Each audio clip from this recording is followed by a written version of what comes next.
Oh yeah, man. Famous cartoonist Art Balthazar. As you see, Abraham Lincoln's with me, and we are watching, and you are watching. Famous cartoonists draw at night. They draw at night by night. We're all here together, man. Buy their comics, buy my comics, shop.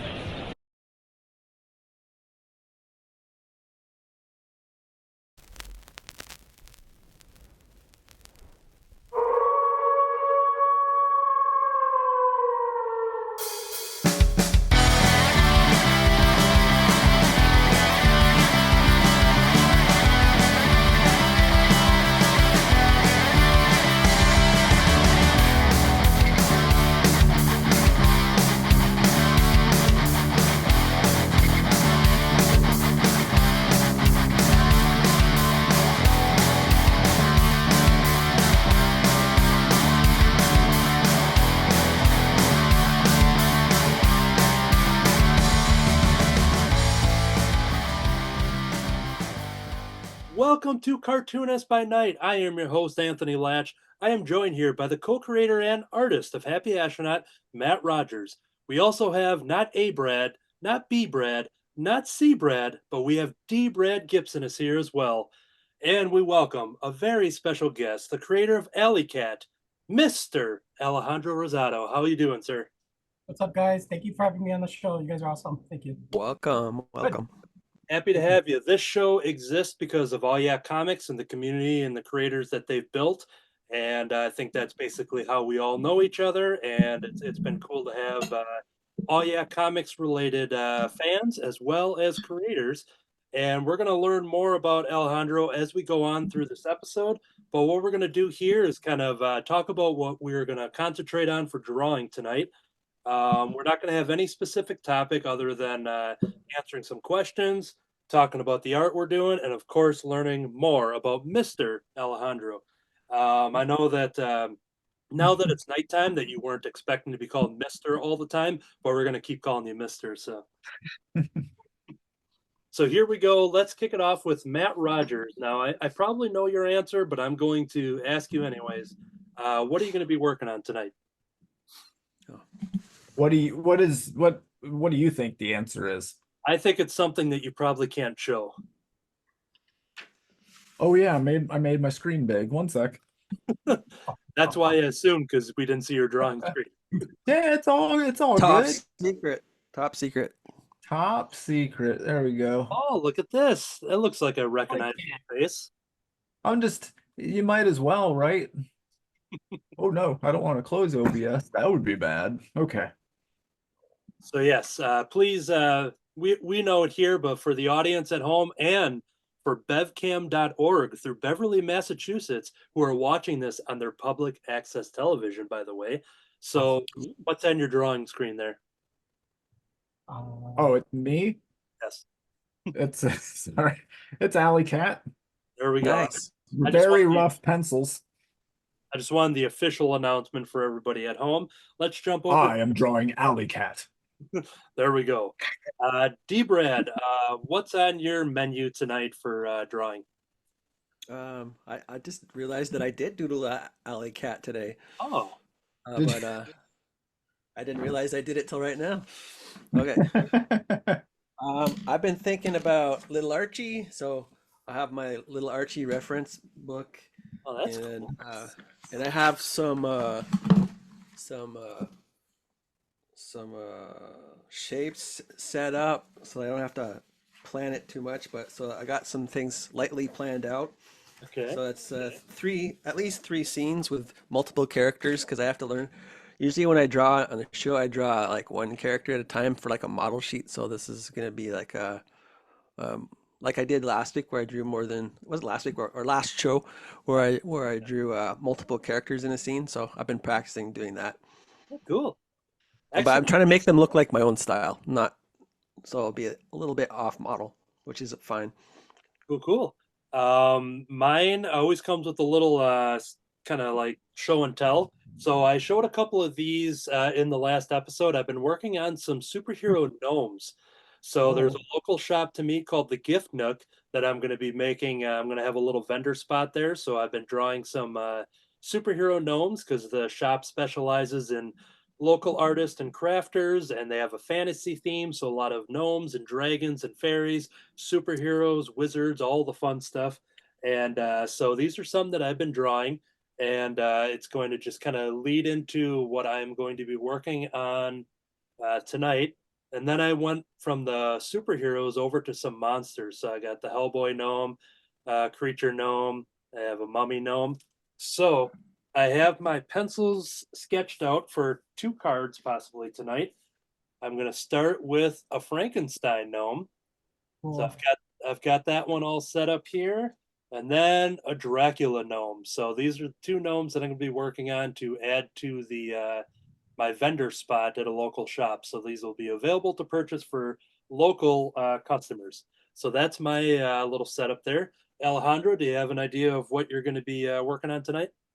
Well, I couldn't decide to go what I do traditional or digital, and I love seeing the alley cat. I do I do have the I mentioned in general that I'm always working on another alley cat book, but I can't show what I'm drawing for the back cover, and if you guys can see this, there's a bunch of alley cats. You can Whoa. see that. Wow. That's fun. Colorful That's super piece. cool. That's going to be the back What program do you draw in? What digital program do you draw with? I primarily use Clip Studio. Yeah, Yeah, me too. Yeah. yeah, it's everything.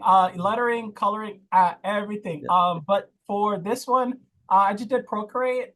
Okay, that's what I thought. I'm Yeah. still I'm still like iffy about it, like say self-doubt, like is my high res gonna be enough for printing? But it's been working out, and everyone's that I've done covers for, everything has been done in Procreate. So Oh, okay. I believe this one was Clip Studio because that was the Ah, your stuff. But yes, but yeah, everything pretty much there is uh, Clip Studio, and then Procreate. As you can see, this was done in Procreate. Love it. okay. Yeah. Something like that. Yeah. So yeah. Yeah. So does it just depend if you're using your computer or your iPad, or when do you decide? Is that how you decide? Yeah, pretty Yeah. much. If for traveling, my go-to is iPad. But if I'm more in my cave, I'll use Clip Studio, and Yeah. it I try not to overthink that part. But yeah, if travel or if not, I just go with that. And I was in between traveling when I was doing some illustrations for that, and this is going to be the back cover for the next Alley Cat coloring book. So Awesome. mhm. Very Super cool. cool. All right. So yeah, we're just going to jump into it. Feel free to dive into your drawings, and I'm going to have some questions that I'm going to throw into our discussion here. We'll talk about what we're doing, and I'll lead off into other discussion. And yeah, just feel free to share your work as you're going along too. And the first question I have here to kick us off is one that I had for myself, but we also had a listener chime in with the question. So somebody by the handle of Matt Rodgers 42 over on Instagram, both him and I have the same question, a question you've probably never heard before, but who is Alley Cat? Yeah, that is a good question. I felt that for that handle, just saying the word Alley Cat, there's a bike brand called Alley Cat. There's I believe a couple of I think they're just regular characters that are just called Alley Cat. It's like an actual person. So when I went with it, I just went with the handle. It was more for Alley Cat to have his own Instagram. Who is? So it's like you question, who is this cat? Who's Alley Yeah. Cat? That's how I came about him. But when I created Alley Cat, uh, among my peers, I worked with a lot of people that were cat owners. I don't have pets. I would love a cat. I would love dogs, but I don't have them. Everyone thinks that I have pets. I don't have any. But my name Alejandro, short is Ali or Ali. close to Right. Alley. So I'm like, I'm just a cat. I'm Alley Cat, and that's where that's pretty much how I came about with that. And he has my hat, he has my glasses, and he walks around with a sweater, which that's what I got on right now. So yeah. Yeah, Man. yeah. When I was looking at Alley Cat, that's the first thing that popped in my head when I saw pictures of you, is that how much it looks like you if you were a Yeah. cat. And they'll ask, does he have a prescription? Is his glasses real? I go, no, they're actually they're poked out. That's why I have the 3D model. Uh, Actually, it looks like he got his glasses out from the street. He doesn't even have sides, and that's purposely Yeah. why he's like that. So Love it. he's a character, Literally. literally, yeah, Really. and good kind of trouble too. So yeah, yeah. So yeah, Yes. and then we had a similar question while we're on the topic of Alley Cat. Now, we're expecting this kind of questioning from Hot Wing of Justice over on Instagram, which is Love it. past guest here on the show is Brian Lynch, and I'll say this slow so that his writing comes out in the way that it's meant to. He's asking, who is Al E. Cat? Al, middle name E, period, Cat. Oh So wow. Oh, Al, I don't know who that is. I just know Alley Cat. Yeah. Al E. Cat sounds like somebody that's probably going to be on a future Hot Wing of Justice daily cartoon. Yeah, I think so. Oh yeah. That's usually how he works over there, Brian Lynch, creator Yeah. of Harold and his Hot Wing of Justice, and the Yeah. crazy pumpkin man that's on my drawing board right over here. He's a good man. Yeah.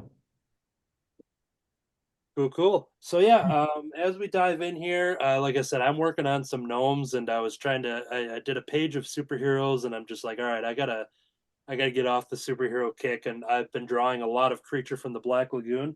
So when I'm drawing stuff, I'll every fifth drawing, I draw another creature in a different style and stuff, and that's when I'm like, all right, I'm gonna make him a gnome, and that led me to be like, oh, monster gnomes, perfectly. So that just it's been fun, kind of giving a lot of monsters some beards. So That's awesome. I think only the Wolfman has a beard. Everyone else,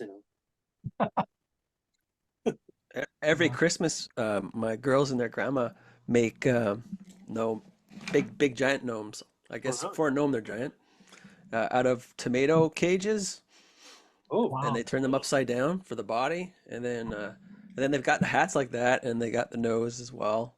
But their beard is made from cedar branches. That's cool. Yeah, they're pretty awesome. something that they Yeah. just came up with or just saw somewhere, or I'm pretty sure uh, it's probably something they saw. Yeah, no, they didn't invent it. No. Cool. Crazy Canadians, I tell you. you never know what they're going to do with tomato cages over there. I know. Yeah. Are the tomato cage, are those green plastic the tomatoes? The The cages? tomato cages are they go over. You put them so that the tomato plant grows up Oh, okay. in the pot. So they're actually metal. They're Oh. they're round, and then they've got like metals on the sides, and it kind of goes up like a cone Oh wow. upside And down. then you Yeah, put them in the dirt, right? yeah. And you put it in the dirt. Yeah, Oh, okay. in a pot. I Yeah. know, I know I was thinking about was the ones they have at the grocery store, but they're like more smaller, but you're telling me bigger, so Yeah. I got what you're Yeah. saying. Yeah. Future Anthony will put in some pictures. I was literally going to say that same thing. So thank you for D. Brad knows how this show is run. I don't need to say it. Yeah. Cool. Yeah, that's a little trick for the show that you can just shout out to future Anthony, and then he's going to do whatever you say. So I feel bad as present Anthony even saying that, but I don't have to worry about it. That's future Anthony's problem. Sure, yeah. Right. So continuing on with Alley Cat, so he's a mascot essentially, and to kind of branch off, kind of telling our audience a little more about how you kind of came up with the character. Hot Wing of Justice has another question, just simply saying, "What is your favorite marketing approach for your brand?" So when it comes to everything you do with Alero art, kind of what, can you talk about your marketing approaches and how you use Alley Cat and just kind of your whole branding for everything that you do? Can you kind of give us a little insight on that? Yeah, sure. Okay, so with Alley Cat and the branding, because my background is in cartooning, Alley Cat's pretty much what I use as for my mascot. I did start off with a little art drawing of myself. Actually, I still have that as my business card of myself, but I thought, why not have the cat as the mascot? But I just felt that for one, him as a mascot, that's what I use, where it pertains to all ages. Alley Cat's appeared on walls. He's on apparel. He's on shirts. And then because I'm associated as I teach arts to the kids, I can't use Spider-Man and I can't use Wonder Woman, but I can use my own character. And he basically is the a tool for like showing the steps. That's what I use them as that. And he's just relatable. He could be for anybody, for like the kids, like I mentioned before. If he's orange, you want to make him blue, you can do that. It's just a tool to help other creators. As far as I'm happy concerned, is if that helps you with your character, that's all. That's what he's there for. But he's very chill. He's kind of like he's Joe Cool meets Garfield, and has that Calvin and Hobbes feel to him. And he has a little sidekick who actually lives in his hat. He's a little mouse. This thing where he shows up in the picture, and he's like one of those like hidden characters. But he has a little mascot pal named Jangle the Mouse, and they have their own adventures and stuff like that. But as far as marketing goes, I use it to where I can't use. We want to use other products, but he helps me with the projects like that, if that makes sense. And Yeah. Yeah, it's definitely a good idea of kind of what you said with like not being able to use Spider-Man and stuff, but it's just like, yeah, it's pretty awesome to kind of create your own tools that way as a teacher. And what came first, the teaching or Alley Cat? How long has that stuff been going? Okay, well, I will say I have drawn Alley Cat in the Spider-Man costume. So, for the percentage of like copyrights and all that stuff, you could see he's wearing the costume, but you could see it's Alley Cat. So, he could be in any, he could be Batman, he could be anything. But actually, I've been teaching over 13 years. And they've been more of like workshops, and we're in this day and age with technology of YouTube, Zoom. I've been approached where teaching the fundamentals of art, but adding something more with the YouTube crowd. So I've actually fallen backwards into gigs, because my philosophy is, you don't have to follow. You're not following the color out the line. But I'm teaching you the fundamentals, but be creative. So I do a lot of cheerleading. And I tell them, I said, if you want to make him blue, I'm not going to tell you that. I'm gonna encourage you to make it yours. And sure enough, parents come back and say, where's the cat guy? I go by the cat, for some reason, the cat guy, because it's how I talk.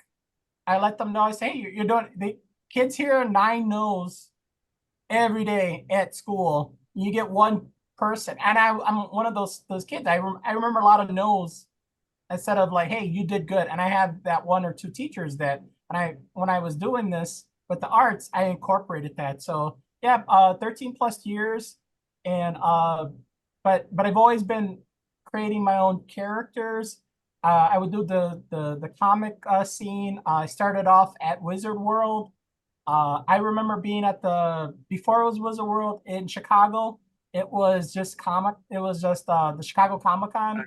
So, yeah, but I got my feet into it in Artist Alley at Wizard World, and I worked on a co-creative project. A friend of mine that we brought over from we call it the MySpace time, the MySpace era. We did one. It was like a modern day Charlie, not a Charlie Brown, but it was Little Rascals, and it's called Sofa. It's called Sofa Kingdom. It's about three kids, and they're just like running around. One kid wears a luchador mask. Another kid paints on a little beard. Another kid looks like me. So it's like that play on the Little Rascals meets Three Stooges type of deal. And we actually got to pitch it to Cartoon Network, and they liked it. They looked at it, but they went elsewhere.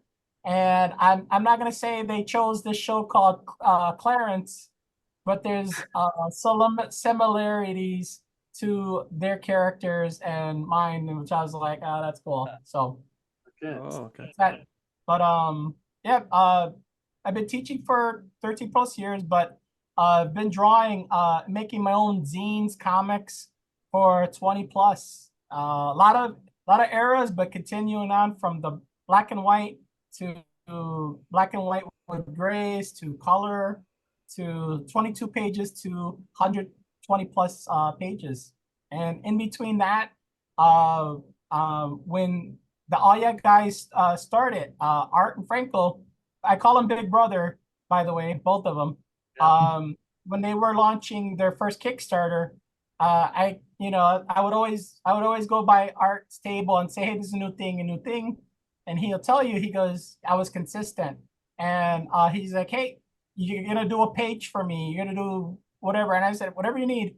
So I was able to be in the first comic book.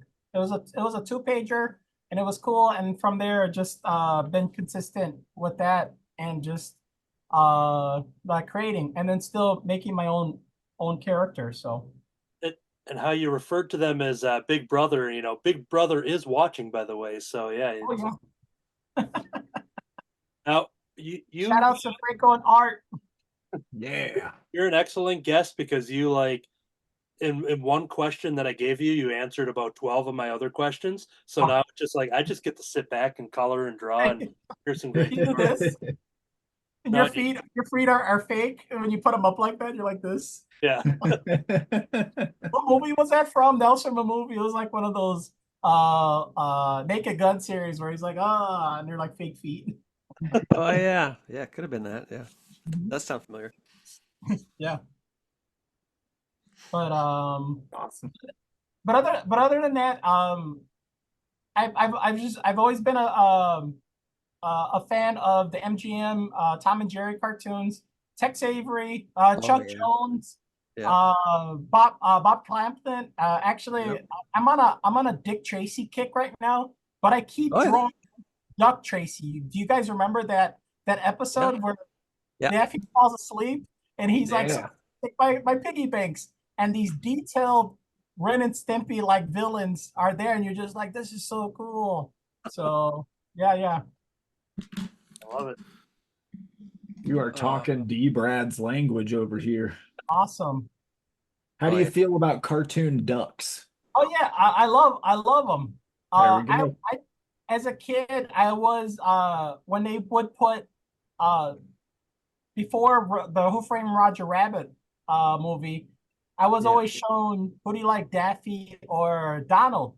And when I was a kid, I was just like Daffy. And then I was like, oh well, he's too screwy that he could take on Donald. But after watching Who Framed Roger Rabbit, I have an equal respect for both. But and then totally him raising the 3 nephews, I could relate with that because I come from a big family. I have a lot of nieces and nephews, and I could relate to that. But yeah, I love cartoon ducks. Those are really cool. I'm trying to think of a third and fourth one, but they're in the roster. You've definitely, those are the 2 big guns. Definitely secured your spot to stay on for the rest of this episode. So good job. Yeah, you said all the right things. Baby Huey, that's a good one. Yeah. Baby Huey would be that's Harvey Comics, right? Yeah.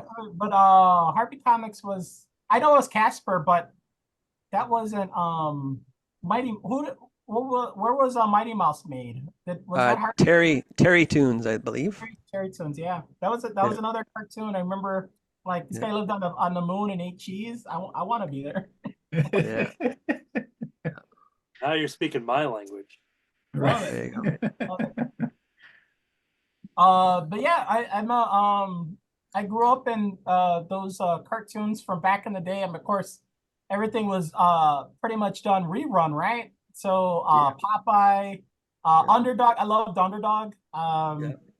My first comic that I ever like encountered was and I was wowed by was somebody brought in a Superman comic where Superman is sitting at a barber shop and the headline said, how is he gonna cut his hair? And as a kid, I'm like, yeah, how do you do that? He's gonna break his scissors. And it's like I can't get that image out of my head, but that was the first comic I saw. It was Green. I think it was Green Lantern or Green Arrow was like the first comic I read like in grade school, and then from there was 1989 Batman, 1960s Batman. I always thought that those were connected, but that's when you're a kid, you think all that is in that sense. But that was just I've always wanted to make art. I just had no concept of I'm gonna be an artist. I thought I was gonna be an architect because that's what I thought. But when I got into high school, I got to meet James Obar of the Crow. Oh yeah. He came to Chicago. Did you say James Remar? James Obar. James Obar. Oh, sorry. Yeah. Okay. Yeah. The creator of the Crow. It was around the time when they were promoting the late Brandon Lee as the Crow, and Right. what the cool thing about that guy was he didn't know what your style was, but he did encourage, hey, you got to learn from life, and from there I'm like, hey man, that's on. So growing up in the 90s, image boom, Death of Superman, Batman's back being broken. That's fueling it. So I'm trying to draw like these guys. When I was graduating out of high school, I was already mixed in with at the time we called it Japanimation, but it was the anime. Yes. That's right. We did. Yeah. You say that word now, it's like you can see eyes go big when you say it's like saying Babbage's. You remember that video game shop Babbage's? You don't hear it in the place no more. So I grew up in that time where my brothers took me to go see Akira, Battle Angel Alita, Ninja Scroll. In school we passed around the VHS of Ninja Scroll like it was like you guys gotta watch this. And what's funny is my best friend, my brother from another mother, who creator of Sofa Kingdom. I walked over to him. I said, "Man, you got to check out this anime." And he looked at me and he said, "That was my copy." So it circulated all throughout our class of the school, and it was his copy. And I'm like, "Dude, you got to check this out." And we actually did a little comic strip where it's kind of like a play on the Norman Rockwell when everyone's talking to each other, and then when you get to the end, the husband's yelling at the wife, because something happened. But in the comic strip, I have it where each kid is watching the anime and passing it over. Like it's just that cartoon is, or the anime is just that stands out still. So, but yeah, anime, and then graduating out of high school, I got introduced to James Obar is not from Chicago. I believe he's from Detroit. But I was told there's a Chicago artist that works at X-Men, and I was like, oh wow, really? That's pretty cool. And when finally got to meet him, it ended up being they were telling me he's working on Spawn. So I thought it was Greg Capullo, because Greg Capullo worked on X-Force, and I was like, oh wow. I said, but yeah, I don't think that's the guy's from Chicago. He goes, yeah, he's from Chicago. Ends up being Tony Daniels. So, okay, yeah. I got to meet Fathom? him. Huh? Who am I thinking? No. Oh, that's Michael Turner. That's Michael Turner, yeah. No, Tony Daniel. I know him from a different. Tony Daniels did did Ex Machina, I think. He did the 10th, and then he did That's it. That's the one. Yeah. 10th, and now he's doing something like Nordica or something. Actera. There you go. There you go. Yeah, yeah, yeah. So he has his own creator own. But as a kid, I would say, hey, how do I break in? And I'll say it. As a kid, I always felt like, oh, here's this kid again bothering me. But I would say, hey, what do I gotta, how do I break in? And he would always tell me, you gotta learn how to draw hands. And I'm like, don't I gotta learn how to draw backgrounds? And very awesome dude.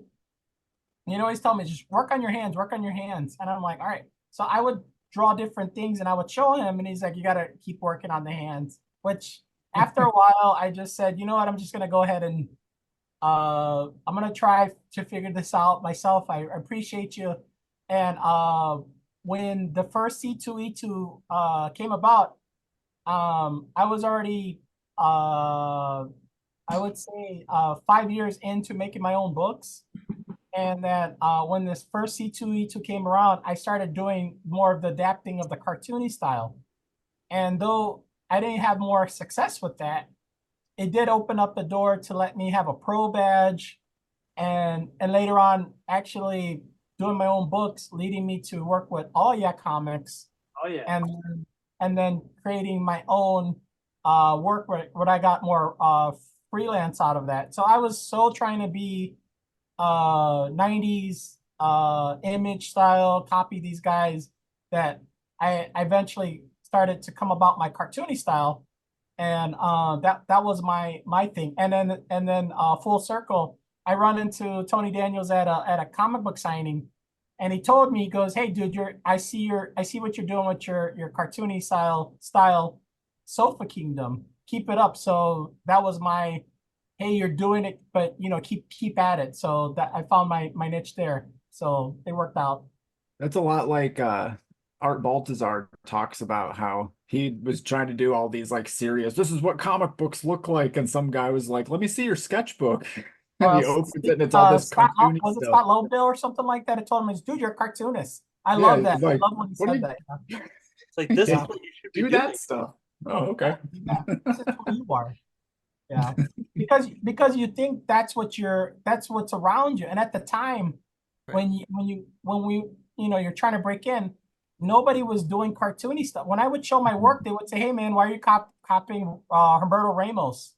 I'm not trying to copy him because he had the big feet, he had that style. Everybody's Mhm. like, "Hey, I'm gonna draw like Joe Mad." I'm dating myself at this age, so it's like early 2000s, late 90s, Wizard magazine.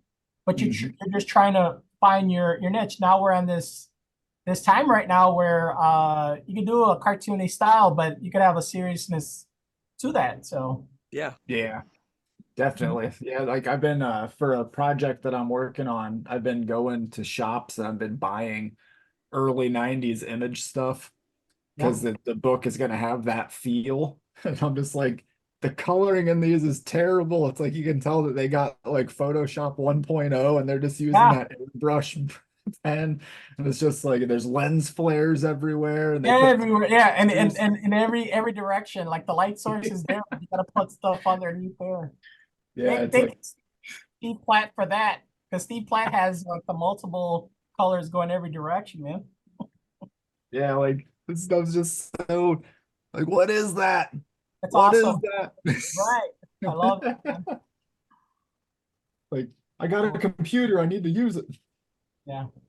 It's nuts. I love it. Let's go around the horn here. Alejandro, what have you been drawing during all this? Have you gotten anything on the page, or are you going to pull an Eric Wolfgang where you just drew like two eyes? Oh no. Oh well, I was starting off with Alley Cat, and I'm drawing some gnomes like they're running around. I don't know if you can Oh. see Alley Cat. There's some gnomes on the bottom. That's awesome. Love it. It's great. Awesome. Let's jump over to Matt Rodgers with your Alley Cat. How you doing on yours there? I think he's pretty good so far. I'm figuring out his color scheme. Awesome. I can't decide if this orange is too Heathcliff or not Garfield enough. There you go, right? I love it. And My alley cat's gonna be gray. indeed. Yeah, well, actually, speaking of that, I don't have the image, but Future Anthony put it up. But I remember seeing a steamboat Alley Cat be posted not too long ago. Yeah. Yeah, I bought one of those. Awesome. And thank you again, man. Thank you. It means a lot. So I did that one around 2018. And one of my spots around Chicago, I did a mural, which is on my alluroart.com site where you see it on the mural.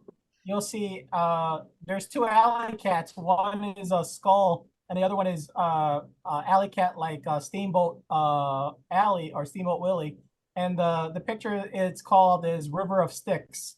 So he's encountering going through Hades, and you see Steamboat Willie just like, and he's just going through, and that's a mural here in Chicago. Would That's you awesome. happen to be talking about maybe this one? That's it. That's it, man. That's it. That's the River of Styx. There you go, man. I had How that. big is that? Is I that had like, that. Yep. Go ahead. sorry, is that like what, 5 feet tall? 3 feet tall? That's I want to say that's 7 feet tall. Wow, Yeah. that's so awesome. Uh-huh. Yeah. They were like, yeah, put out, and that was done. That was done in 2020. But yeah, I did the Alley Cat piece in 2018, and it was I was just on a enamel pen kick, and I made one where he is a melted ice cream head, in different corporate, different colors. And I said, well, let me do the black and white, and then fast forward now, with the Steamboat Alley, Steamboat Willie. I said, well, why not, right? So Yeah. it's really cool. So yeah, this will go down an avenue here because I pulled some other murals that you have done. So we'll put this one up here as well. Yeah. Yeah, that was a couple of us were asked just to draw some video game references. So if we have any NES Nintendo heads, Yes. you guys you can see the color scheme. Well, it's yellow, but I know was where you're definitely, going. yeah. Super Mario 3. There you go, Mario 3, and he's just basically jumping in the air, right? So that was cool. Yeah. I love That's it. awesome. I think that one's I think that one's 6 feet height, yeah. So how long do those tend to last when you do like a mural before somebody tries to deface it and stuff, or is it pretty well respected? It's yeah, it's dependent. This one right there, that's in a compound, and I'm Okay. very, very grateful. I'm among some Chicago hitters, and they're some of them. These artists come in from different parts of the country, and it's like in a like a studio lot. So Oh, wow. they asked me like, hey, throw your cat up there. There is an inside joke where they said no lettering. So I didn't get that memo, but I love the font of Mario 3. So I drew, and this was my third mural. So that was the inside joke. So it was my third mural, and it was Alley Oh, Cat. yeah. So why not have them as Super Mario 3, right? Perfect. Absolutely. Then we've got this one here, just taking some of the public transport. That's Yeah, awesome. yeah. That one's over 13 feet. That is the one of the biggest pieces. Jeez. That's over at in Chicago. It's called the Congress Building, and actually, I was approached at last year's C2E2 by the guy who curates the walls. He said, "Hey, how long are you in town for?" And I said, "I live here, man." He said, "Oh, well, come over here when the weather gets better. So I'm gonna have you paint on a door." So when I looked at the door and he was looking at my work, he said, "No, you have to do an actual wall." So that's pretty spacious. Yeah, that's like a wall window. And he says your piece is the first piece you see when you're going on the train. So Oh, that's awesome. yeah, and he's Yeah. Chicago, so he's on the those old school. We called them green limousines back in the day. So and then a lot of the bus drivers were honking and saying, "Yeah, he's on the bus." I go, "Yeah, he's Chicago, man." So And then I've got one more for the murals here. Here's another awesome one you did. Oh yeah. Oh Yeah. wow. This one means a lot because it's a collaboration with another artist, a brother from another brother from another mother. We went to grade school together, and it goes by Dretsky 88. And the theme of it is the girl was gonna hold a teddy bear, and Dredz said, "Hey man, do you paint?" I go, "I airbrush." So this is technically spray wise. I've spray painted before, but they were all around Pilsen. They were doing a bunch of the pieces, and they said, I want it to be Alley Cat." So Alley Cat got to be on the wall and everything. So very cool. So yeah. Yeah, I Mhm. love it. Cool, cool, Yeah. cool. So two people did that one? Yeah, so I of course I did Alley Cat, and of course Dredsky Mhm. he drew the girl. Yeah. Yeah. Very cool. Yeah. Yeah, it's really good. Mhm. I All always right. I Yes. always wonder, how do you come up with like, do you draw it like small, I assume, at first? Or Um, you just do it like right on the wall right away? Like, well, I have always, I call it, I probably got this from a musician, because musicians are always writing. They call it stacking yeah. ammo. I always try to think of Alley Cat animated in my head, even though I can't physically animate. In my head, I could see him running around, and that pose it was there in the book, and I just go through it. The Alley Cat Super Mario one, I was on a bus, and I'm like, oh, I love Mario 3. So when you're encouraged to always sketch, just to draw, that's all it is. I try to think of a another perspective, like drawing him. How would he look from behind? His collar would stick out. His tag, because it's itchy. How he stances. And then you could see from earlier of how I drew him. He now has pupils now, and he has eyes that they bulge out. So I'm always he's morphing. I let people know that. Like I think as a creator, and you want to be consistent. So yeah. Hey, Rogers, are you taking notes on the pupils? Is Happy going to evolve, or what's? Man, he looks so weird if you give him pupils. I don't think he's ever gonna have them. We'll I'll see. show you. We'll see an example where he's got some later, but that'll be towards the end here. But to continue the circle around to check in on everybody's art, D. Brad, I saw you had something before this one. I saw like a little Archie, I think. You want to kind of just show us what you've been working on? Oh, that was just what he could look like. Nice. I like it. Awesome. Oh, look at the eye. I Oh love yeah, it. he's got a pupil now. Yep. That. You got to make one with a color, like put a like green or red around it, and then the other color. I did that with Alley Cat. I gave him two different color pupils. Oh, okay. There we go. So we Look we at go that. green, Awesome. There, see? Try it out, man. then we go red. He just There you looks go. so weird to me when you give him to him, Yeah. but he's evolved a lot since There he you go. started. So who knows? Because it's like when we first drew it, when we put out our first book, the black and white one that we self-published, half the robot, like he was just called LRD then, but he didn't have a face. It was just this static face that didn't show emotion. And Oh our wow. publisher was like, you should redesign him because he looks a little bit too much like a character from uh uh what's that show? Invaders Zim. Invader Is it? Zim. Yeah, he looks too much like an Invader Zim character. So I was like, perfect. I'll give him a TV screen for a head because then he can actually show emotion in his face. And I've been having to like figure out how to get him to look different places because he just has the same kind of eyes, like. But then I was like, well, if I put this, see, now he's looking that way. If I have his pupil off to the side, but then he still has like the same blacked out eyeballs. So it works out. It's all Do you ever give him the Pac-Man eyes?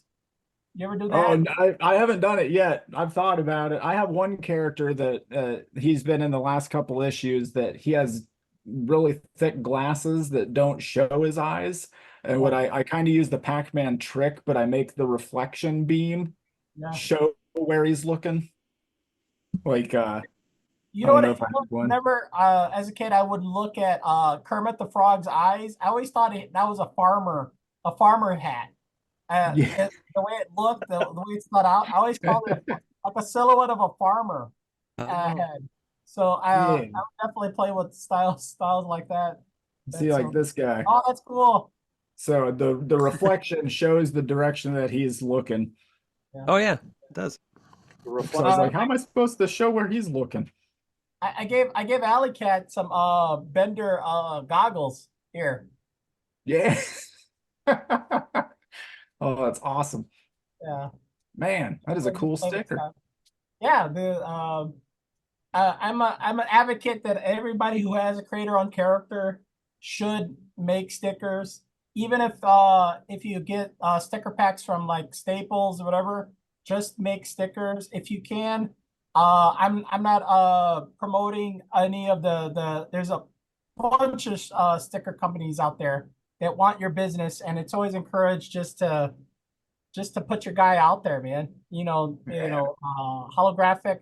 Because one of the conversations I had at previous shows is how far we've gone with technology. As far as I remember, Art will talk about his books that he had to print out a couple of thousand, and you don't have to do that now. Your low run could be 25 copies. Mhm.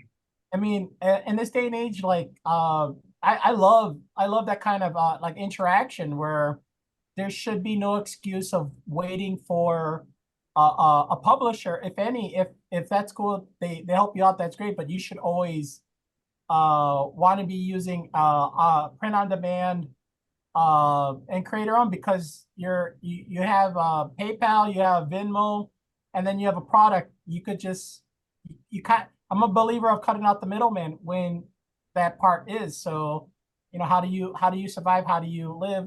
You can work with a publisher, that's great, but at the same time, you should be, taking advantage of these things. And then your phone is that tool. So there's, if I've ever given a TED talk, I would tell people, I'm like, we all have a phone. You take snap pictures. You have, oh, I don't have a website. Yeah, you do. You have Instagram.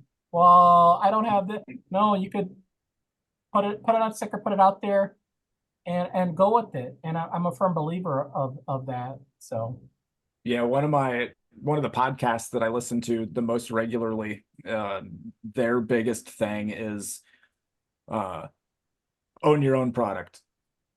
That's it. oh yeah, As long as you own it and control it, then you're golden. Like yeah, our publishing deal, we own it and they just have like print rights for it. You know yes, what I mean? So it's like we still own the character. We can buy out our contract and go elsewhere if we want yeah, to, or when the contract lapses, we can take all the stuff elsewhere and we can like capitalize on it however we want that way. But yeah. yeah, that's a pretty common thing I've been hearing is own your own stuff. Yeah.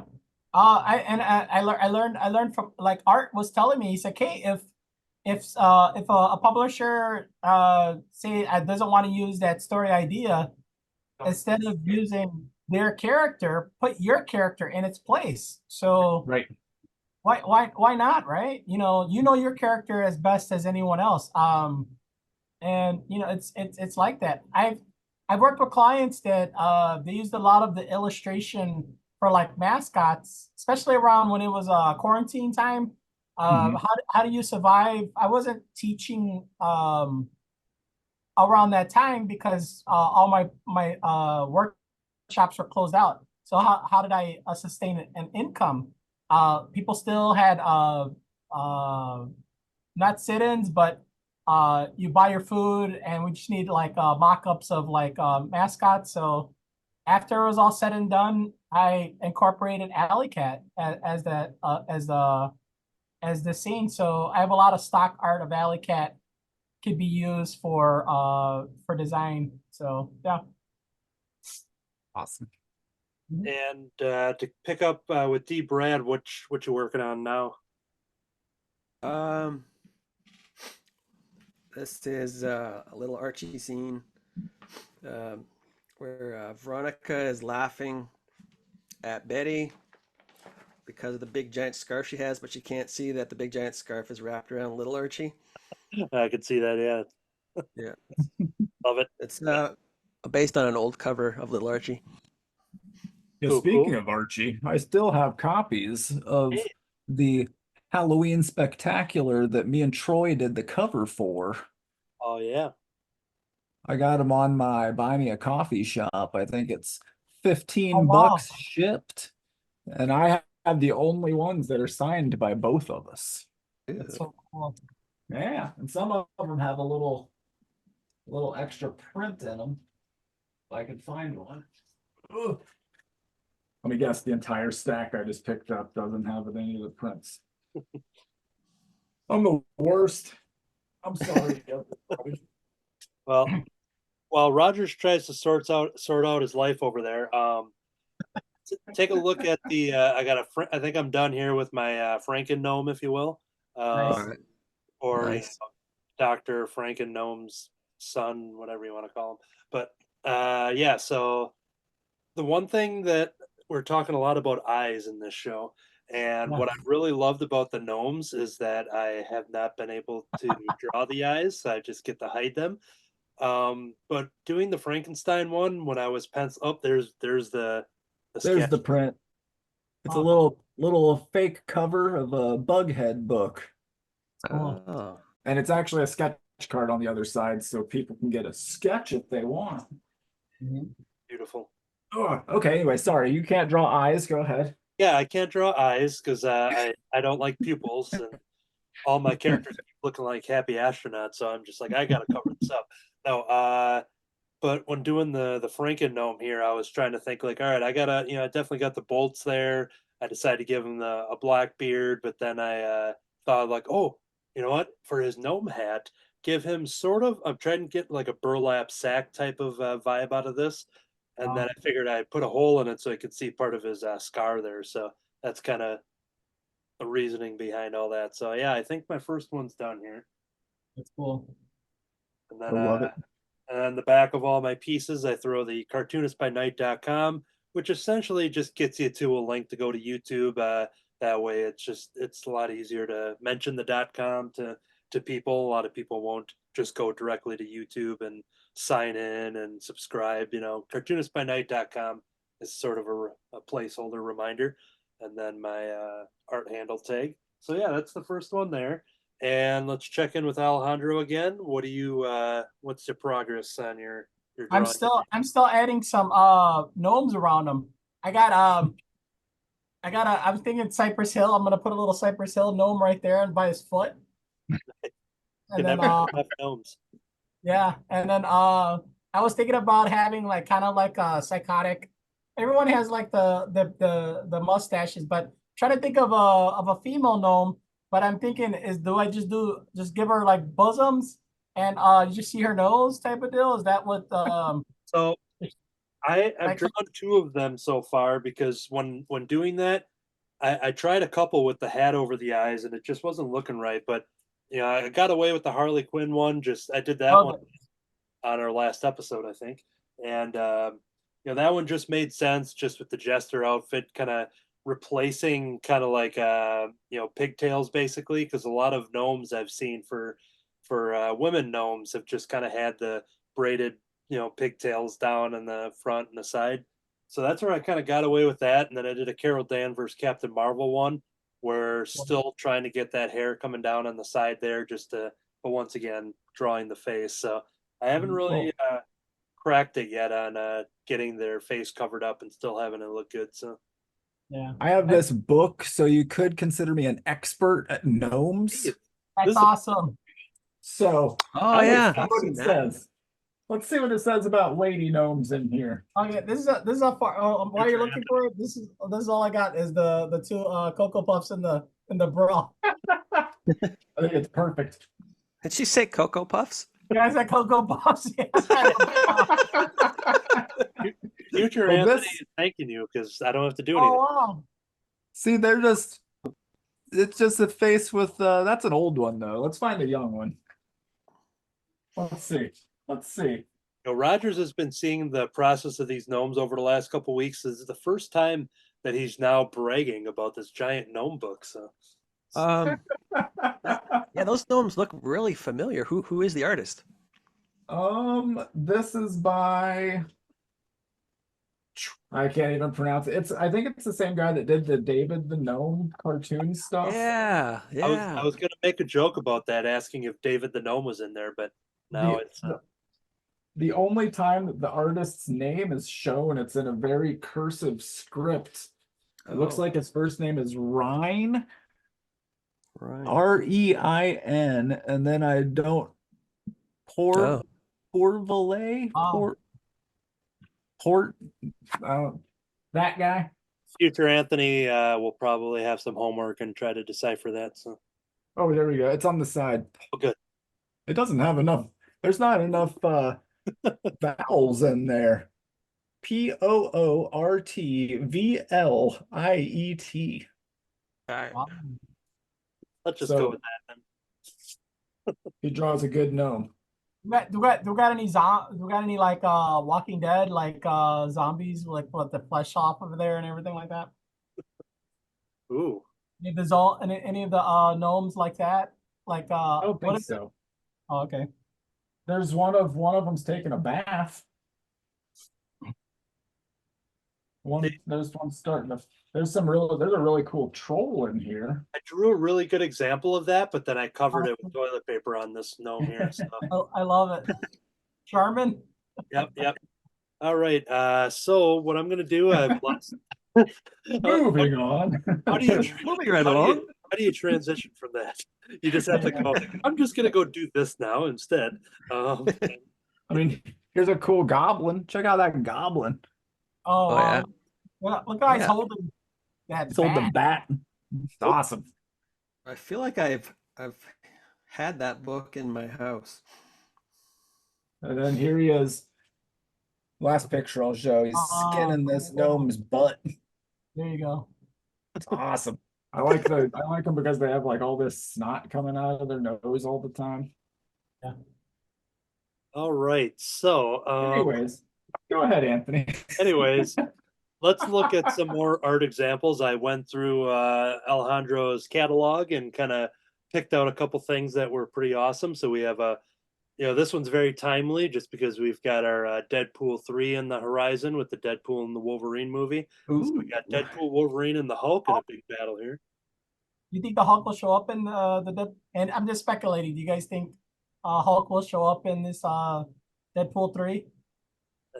It'd be great just because I know Hugh Jackman has wanted that for a long time, has wanted to mix it up with the Hulk. So if they don't do it now, hopefully they'll do it in one of the next Avengers movies with Hugh to just bring him back. But They If had he does show- on the monitors at the TVA, they had the Hulk on the monitors. oh, that's sure, cool. yeah. So Do you yeah, think if he does show up, they'll do a thing where you see his reflection in Wolverine's claws? You know, they said this director directed the Atom Project, which had Ruffalo. If you guys did you see Oh, that movie, the Atom Project with Ryan Reynolds and Mark Ruffalo? Yeah, I saw that. Yeah. At the end of the movie, before they show them in the yard, there is a Tupperware, and the Tupperware has a sticker of the Hulk, and I believe it's a Deadpool logo. It's a quick Easter egg, and I'm like, they're playing with us. They're, Oh. the Hulk has to be it because Jennifer Garner is gonna be in that movie.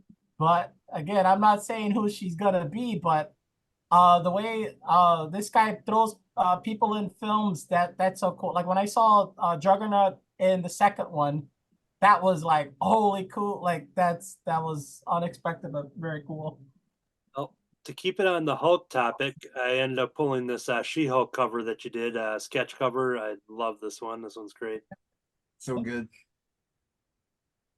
because you've Love done it. a couple now where you've incorporated, the front and the back, and I think that's awesome. Yeah. And that's with markers. Watercolor and a pentel brush. Okay, I thought it was watercolor, but I wasn't sure how you could do watercolor on a cover Yeah. without Uh, it not too wet, I guess. no. Yeah, it's very surprised. That was one of my other things like using I used watercolor a little bit in college in art Yeah. school, but when I was doing the Artist Alley circuit, how do you one of the things I always try to challenge myself, and I always tell my pals too, is try to challenge yourself. Is I before one of the shows I walked into a Walgreens and got a kitty watercolor packet with the little eight pieces in there. I took that to the show, and the first day people gravitated to the watercolors, and there's an Alex Ross interview recently where he's like, I was using markers and I was using this and that, and they're like, dude, just go use watercolors, and that worked out for him. So for myself, I've been using a lot of the watercolors in especially for the sketch cover. So yeah. And another sketch cover, you got a Supergirl. This one's great as well. Oh yeah. Yeah. Yeah, it's with Yeah. watercolor as well. Yes. That's awesome. There's a Bartman sticker hanging off the side there too. Yeah. Uh, I love Bartman. Yeah, And we got The Simpsons was the majority of my wardrobe in grade school. oh There was a point too when Simpsons was getting too popular and too kind of controversial, and we at our school we weren't allowed to wear Simpsons clothes, and I'm like, I have to go buy an entire new wardrobe because I've got the Bartman, Air Bart, and Don't Have a Cow. I had all those shirts and had nothing to wear to school anymore. Don't have a cow. school, it was the Who the Hell Are You? It was the Yeah. So the teacher made you flipped your shirt inside out, or she had black tape, and I knew kids that had the word hell removed from their shirts, which I thought was pretty hilarious. So you had all the shirts, the bootlegs as well. And whatever I can get my hands on, but then I wasn't allowed to wear them anymore. So Yeah, I had the bootleg Bart. Don't have a cow, man. I had that one. Oh yeah. I had a bootleg shirt where Bart was black. Like they instead of yellow, they made him brown. Was he Michael Jordan? Was he Air Yeah. Bart? I've seen that one, but no, this one is just like he had like an orange shirt instead of a blue shirt, and he was like shooting a slingshot or something. But Yeah. no, it's funny you mentioned the taping on the shirt. When me and Fife, we went to high school together, and if you had offensive stuff on your shirt, they would make you put tape over it. And we always wore punk shirts, and there's a band called the Queers, Yes. and we would wear their shirt, and they would make us put tape over the name. What the hell, right? I was like, this is the best. Draw more attention to it, please. okay. Yeah, they made you like switch stuff out, and you're just a kid just being self-expressive. So it sucks. Yeah. We were just talking about Hulk. And my speculation, again, I wear a tinfoil hat a lot of the times. I want this to happen, and I drew it. So I want to see Patch, and I want to see Mr. Fix-It in the of the next Marvel movies. Like, even if they just show up like that. So I drew Mr. Fix-It, and I drew Wolverine. This is just recent. And in Well, in the trailer, there is Yes. that guy that you see a back view of him. Yeah, exactly. Yeah. And the big rumor I heard is that that's going to be Daniel Radcliffe's version. Yes. Yeah. Oh, Exactly. really? Oh. I want that to happen. I want that to happen, man. See, I think everybody wants him to take over the role. Right. Jeremy Allen White, man. I want Jeremy Allen White to be Wolverine, especially after seeing him bulk from up the for Bear. that wrestling movie. I was like, he'd be a perfect Wolverine because he's a little guy. Yeah. I want Art Baltazar to be Wolverine. George Clooney? George Clooney, right? That's what I meant. Yeah, that's what I meant. There you go. Nice. That's cool. What's his? I heard that rumor about that scene. Even if it's for a minute or two, it's just like you know how fans say it. They like, hey, why not have this guy? This would be the appropriate height or whatever. Daniel's doing these movies where he has guns glued to his hand. He's doing more of those psychotic roles. I mean, hey, let's Weird Al. yeah, Weird Al, all that stuff. Why not, right? I Man, mean, he was ripped in that. and he was ripped, right? And he's sitting down. Why not just have him like look over and at the same time, why not have in the corner of his eye you see Mr. Fix It? CGI'd Mark Ruffalo just going like grunting, and that's it. That would be Be great. that would be so funny. So and on Marvel's dime too, so they pay for it. Yeah, I think the fact that this is the only Marvel movie coming out this whole year, like, I think that there's going to be so much stuff in that movie that you're going to have to watch it like 3 times just to catch it Yeah. all.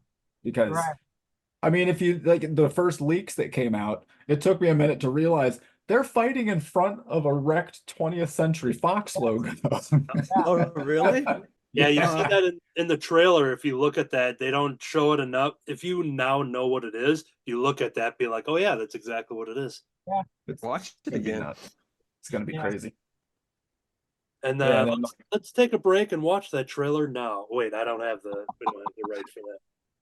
We Let's just watch. like And we're back. Kevin Feige just sent me an email. I'm gonna have to get to that later. So let's move on to the next. I have another question here, once again from Brian Lynch of Hot Wing of Justice over at Instagram. This is a question for everybody. We'll start with Alejandro. What would your ideal medium be for your character? Now, you've talked about Alley Cat being a mascot and everything like that, but let's say Alley Cat. Do you have a preferred medium? Like if budget wasn't a limit, what would you like to see Alley Cat in? What kind of medium? If it was not a no budget like limit, I would like to see him animated, like regardless if it's in a commercial or something, just like a bumper, like on when you watch Cartoon Network or Nickelodeon, it's like coming up soon, and just having him running around. That's what I would love. So simple like that, but just have them animated. But yeah, but as far as like illustrating on hand, I don't know, maybe just digital digital inks. That would be my thing because I always relate everything back to comic and comic strip if that's a thing. So that's what I go with. Yeah. I And think traditional 3-panel comic of Alley Cat would be awesome. Yeah, I got you Matt on that one. Rodgers. Matt Rodgers, you have a character, Happy Astronaut. Do you have a preferred medium for that character, and or where you would like to see that character in the future?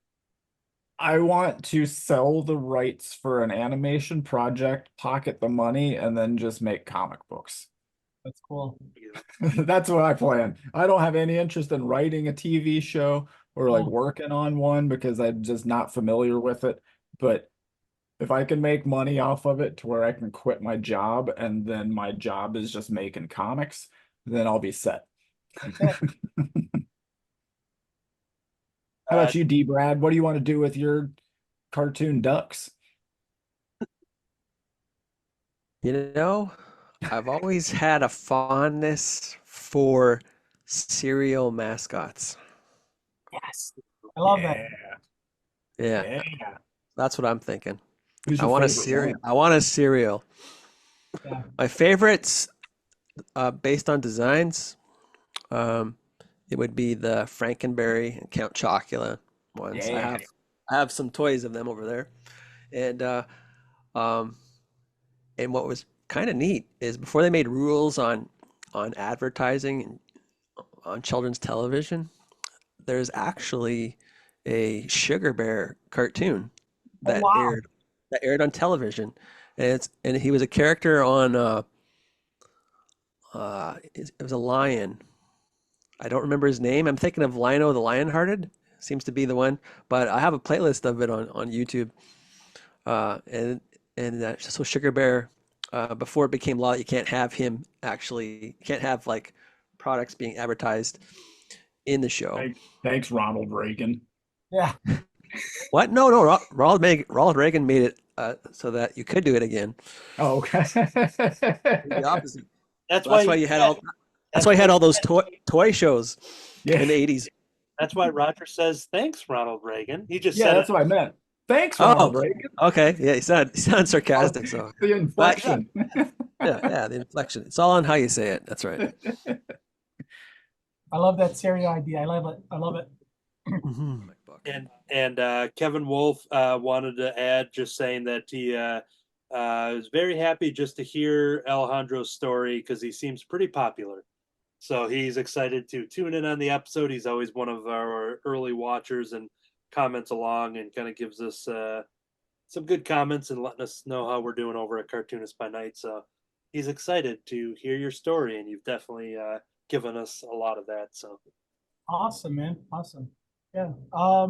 Any show like Artist Alley questions? Any like con shows you guys want to talk about? Any like war stories you guys want to talk about that? yeah, Yes. let's jump about, into or- it. War stories. There you go. Let's see. I didn't table at San Diego, but I walked around there. That was a monster. I got to see art over there. Franco, I believe so, but it was just massive show. I got to be at New York Comic Con, and when I did that one, that's like that's another monster. When I say monster, it's like the aisles are so packed, and it's like a sea of people. Can't move. You can't move. Yeah, you're moving slowly and everything like that. Very very good show. I love Cincinnati. I love the Chicago scene. I went to Heroes Con. That was really fun. I got to go to an after show party where it was at one of the comic shops, the well known comic shops where they have I think it was the Spider-Man mascot like on the ceiling. It shows up in the back of comic books a lot. Not Mile High. I think that one's in New York. No, wait. It was one of those.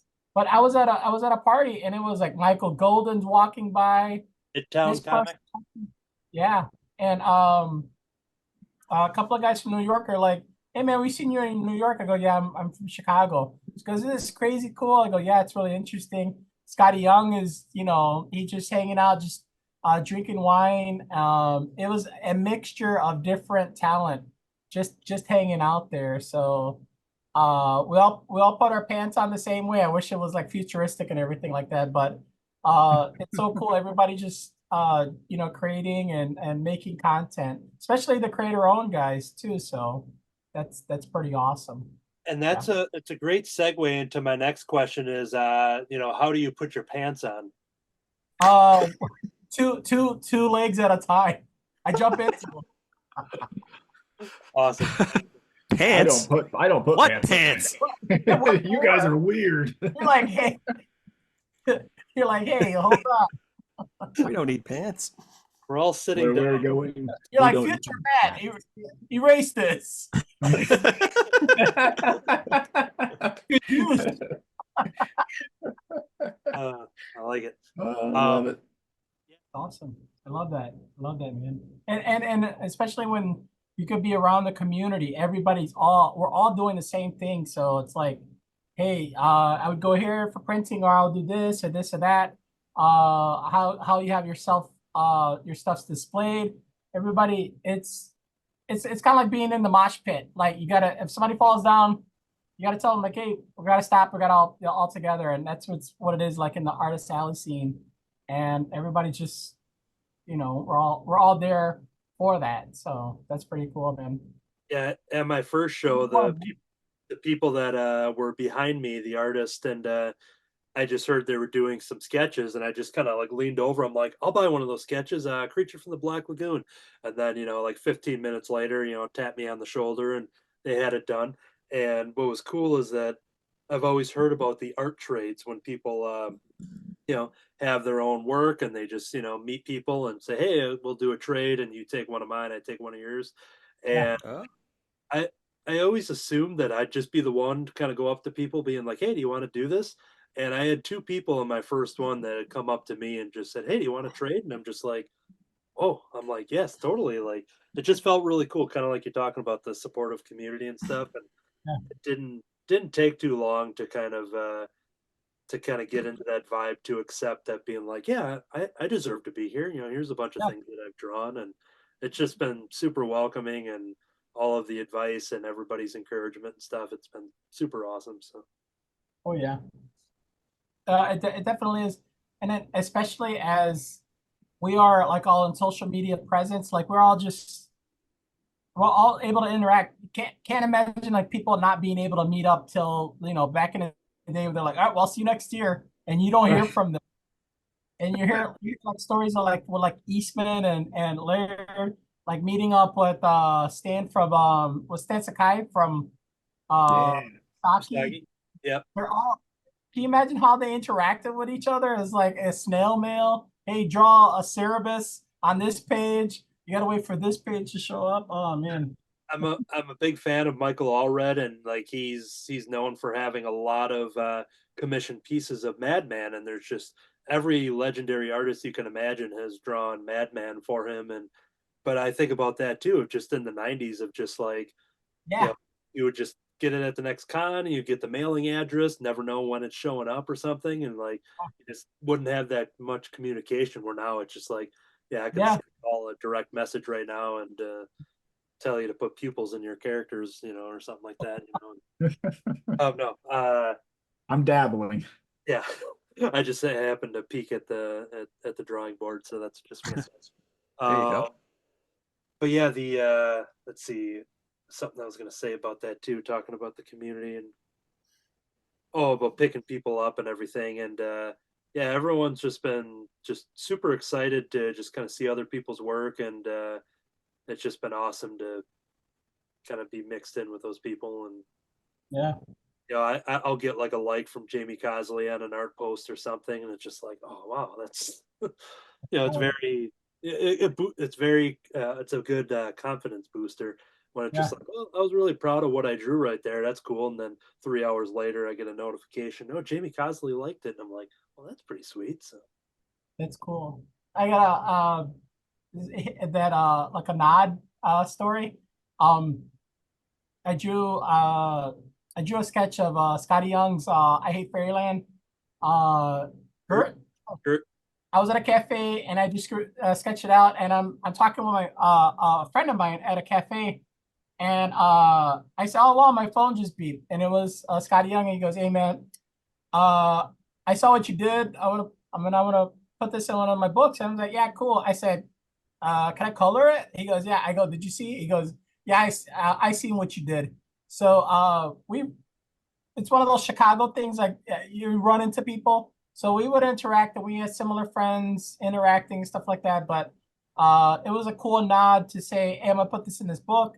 And it was actually one of the guys at All Ya Comics is like, hey, issue 8, it popped up. And I was like, oh, that's cool. And I try to grab as many of the copies as I can, because I take them to like Whatnot, or when I do the circuit type of deal. And yeah, I got to do a pinup for his book, which was really fun. Like it was a nice nod to say, oh yeah. He goes, I go, but you see what I did, right? And he's like, yeah, that was really funny. So it was cool. I have every single issue that they've done of that, so I'm gonna have to go back and take a look at that. That's awesome.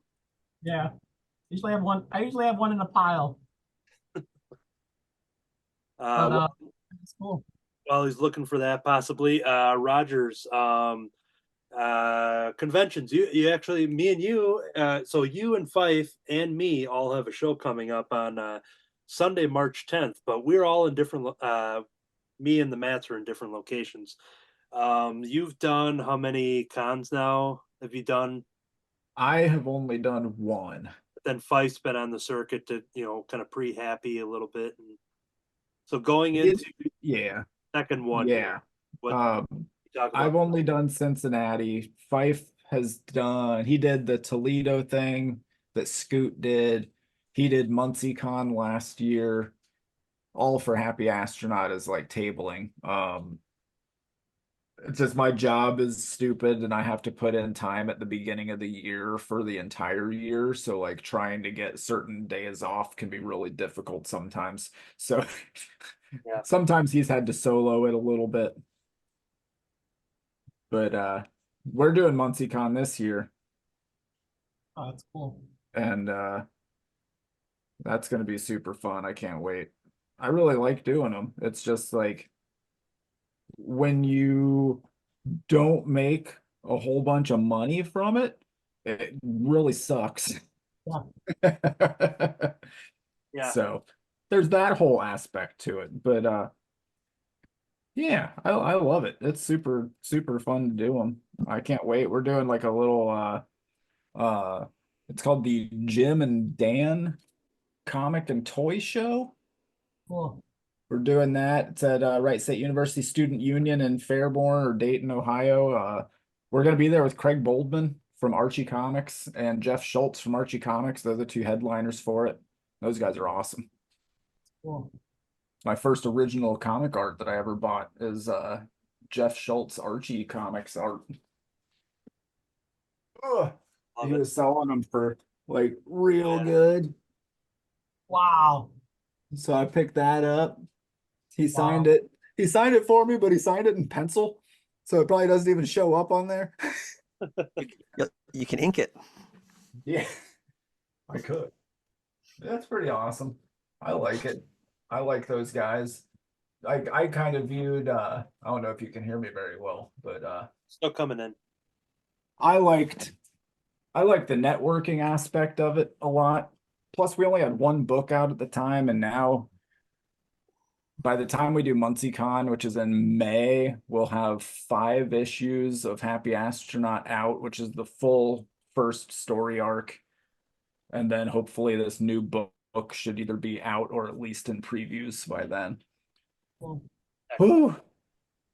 It's all gonna work out, because when you get everything in a trade, you could have like that one book put on the side, and then your next titles will be there. So when you mentioned about stuff like, certain shows, you make money. We all want to make money. That's great, but there's certain shows where you could be around your chums where like, hey, I didn't do well money wise, but networking wise, that's always a bonus. And yeah, always try to find try to learn something and get something from that show, where it's some shows I've done where it was more hey, I got a lot of more followers, which led to freelance commissions. It wasn't at the show, but I was able to get people to support my other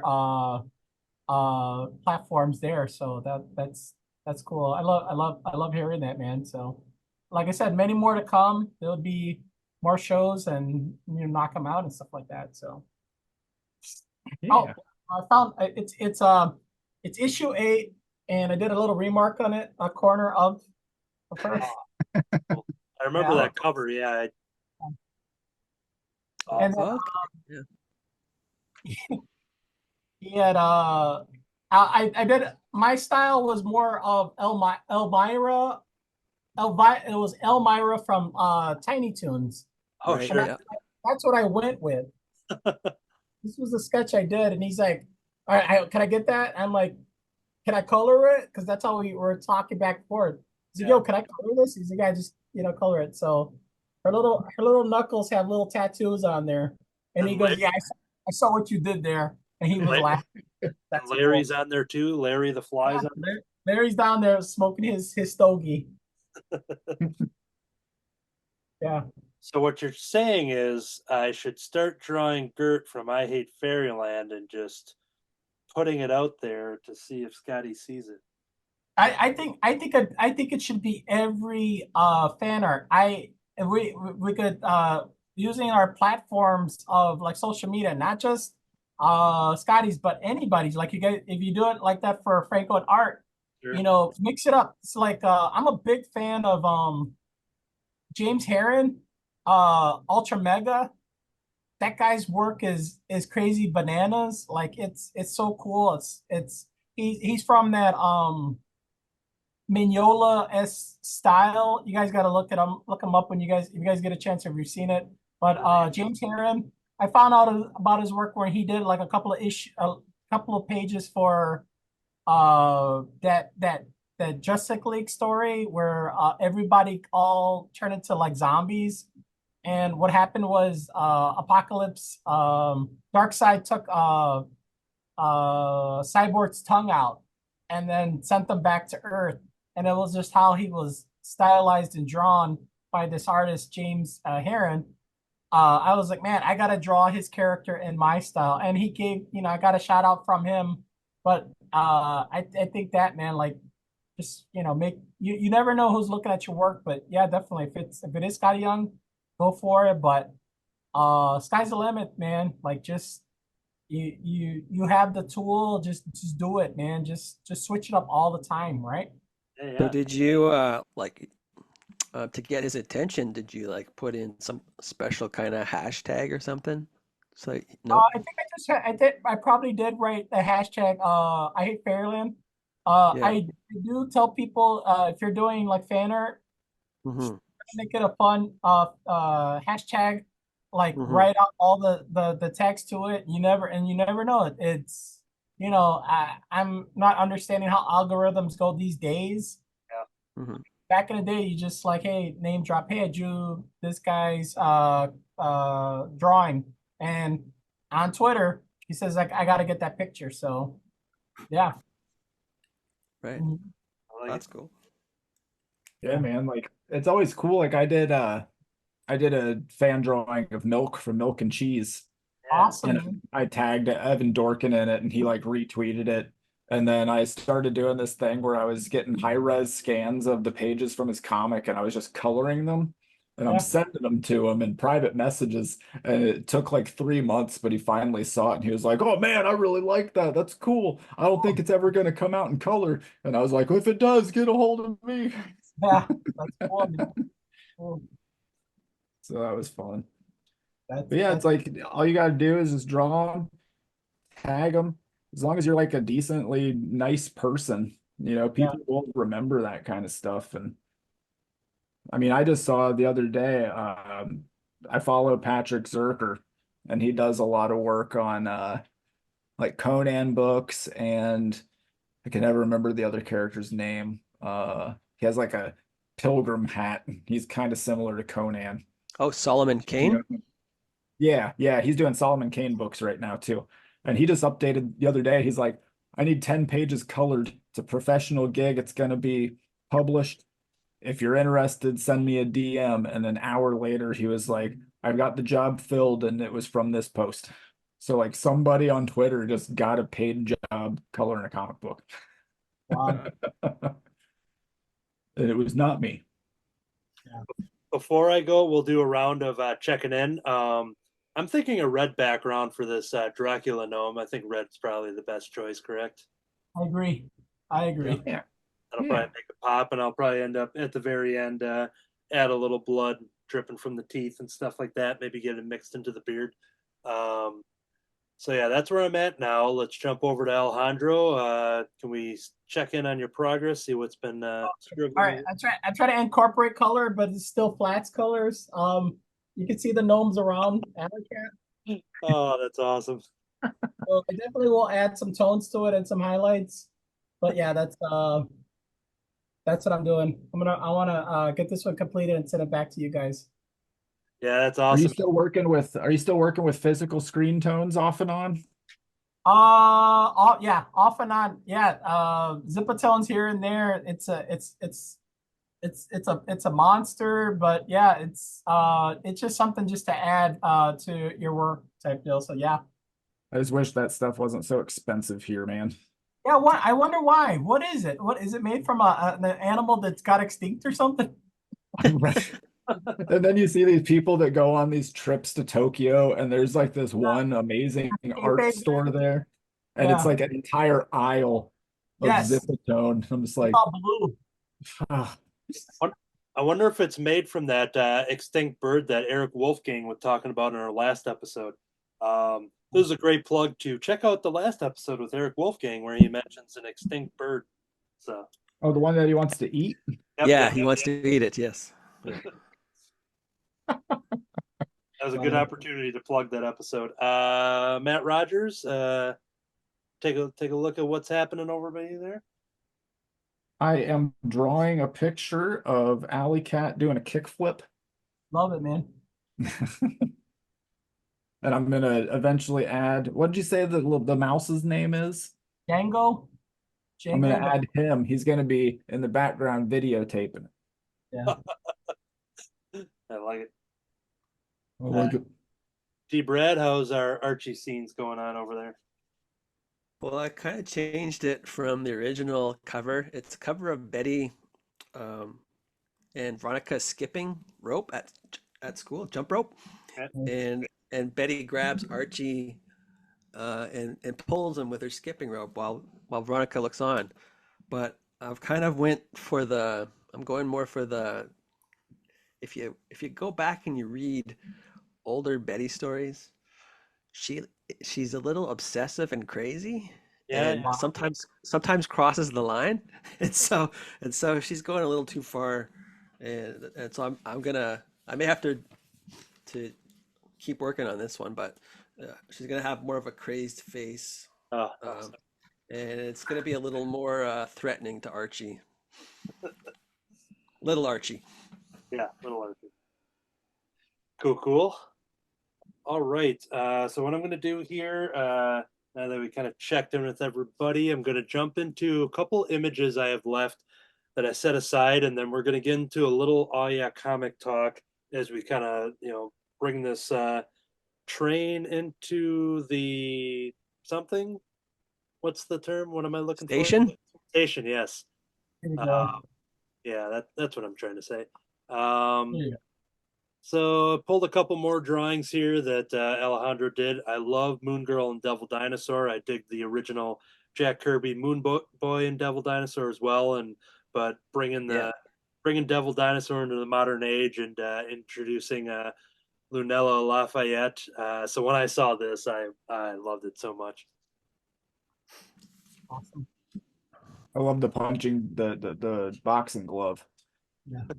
I have Yeah. a friend. I won't name him or his project, but he's working on a comic book right now that's about like bounty hunters, but when they find the person that they're hunting for, they have a punch out style boxing match. Love it. Well, And one of the guys is like a cowboy and he has this huge mustache, but at the ends of the mustache are little like boxing gloves. Speaking of Punch Out, future Anthony's going to put this image here, but I seen something that Alejandro drew of Punch Out, a huge scene with all of the characters and little Mac and everybody and the ref, Mario ref and all that stuff. So we're looking at that in post. So let's ooh and ah over the drawing. Oh Man, Fun that Alejandro sure is fact. awesome. Oh, fun fact, Mario was never intended to be, even though it was a Nintendo, yeah, because it was already in like recorded and everything like that. They let it go. So originally, Mario was not supposed to be in the Punch-Out games, but that's still cool. I mean, he shows up in the background in the arcade, but as a referee, yeah, wasn't supposed to be there. So what you're saying is he wasn't intended to be there. Yeah, I like that play. That one's for Brian Lynch. I hope he's laughing at home. Oh, he is. He's like, oh, I wish I was there because I would have made it first. All right, so I have a Suicide Squad drawing here that we're all looking at. Ooh, look at those tones. Zippy. He is after my heart. This one is this was Procreate, and using the tablet, I always catch myself drawing more in a square but less 11 by 17. So when you saw the Devil Dinosaur, you could see he was all squared in there. And looking at King Shark right now, I wanted him to be like the focus square and then everything around him. So you see Harley sitting on his, like, it's just exaggerated, but yeah, it's just stylized in that look. And I think it was around the time watching the Peacemaker show, which I thought was really, Oh, really, excellent. really funny. So yeah. Yeah. Yeah, we'll be getting a season 2 of that. I know they're gearing up. They've got it written, and they're starting Superman right now. But I can't wait for more Peacemaker. That that opening theme song got me on a big rabbit hole of Nordic heavy metal. I love it. I love seeing the T2, was it not the T2000, but the actor, him in the doing the dancing too, like gets me all the time, man. Oh Just yeah, Yeah. Yeah. so strong. And Peacemaker's going to be in the new Mortal Kombat game. That's And cool. they actually got John Cena to come in and do the voice and the motion capture for it. Wow. Good but for him, man. Good for him. Like that's I'm just curious though. I don't know much about the technical stuff, but can they really pick him up though when he does motion capture? Like, can they actually see him in that? Thank I you. does would it. assume. Thank you very much. So let's see. I am going to show this piece next. We had an whole episode about the Ninja Turtles when we started this very show. So when I saw this Krang, which I drew a Krang on that episode, so I'm like, yep, I have to show Krang here. This is awesome, and the turtle blimp up there, and oh, love it. Of the turtle blimp. You see the Man, guys they've on the been putting bottom? It's that's Bebop. Bebop. That's Rocksteady. and Rocksteady's on the right side, and then Shredder's in the center, and they have a couple of foot soldiers, and they're watching the turtles take down when Krang was enormous. So this was actually done for Max Bear, another cartoonist.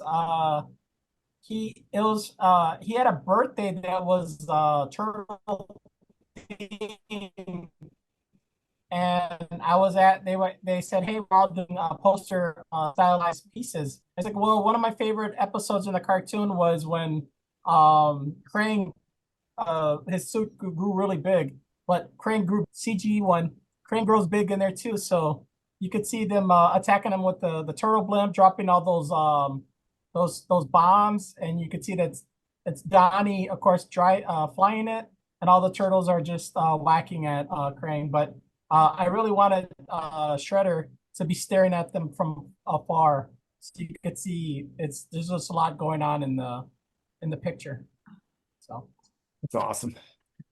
And I love it. Do you ever have a thing where like you see another artist do something and you love how it looks, and no matter what, how you try to do that same thing, you're never happy with it? That's me, and how you can use the color magenta. oh wow. Like I've tried it so many times, and I'm just like, this looks like crap. But other people can It's pull a it lot of off. trial and error, bro. Just Yeah. put it out there, and the next one would be different, and maybe you might add blue, might add yellow, but you just gotta, there's Yeah. rules, bro. I've been reading a lot of Love and Rockets lately too, Nice. and they use so much like 100% yellow on their covers that I want to do that so bad, and I'm just like, I haven't bit the bullet on it yet because it just looks so good, and I'm just like, mine's not gonna look good.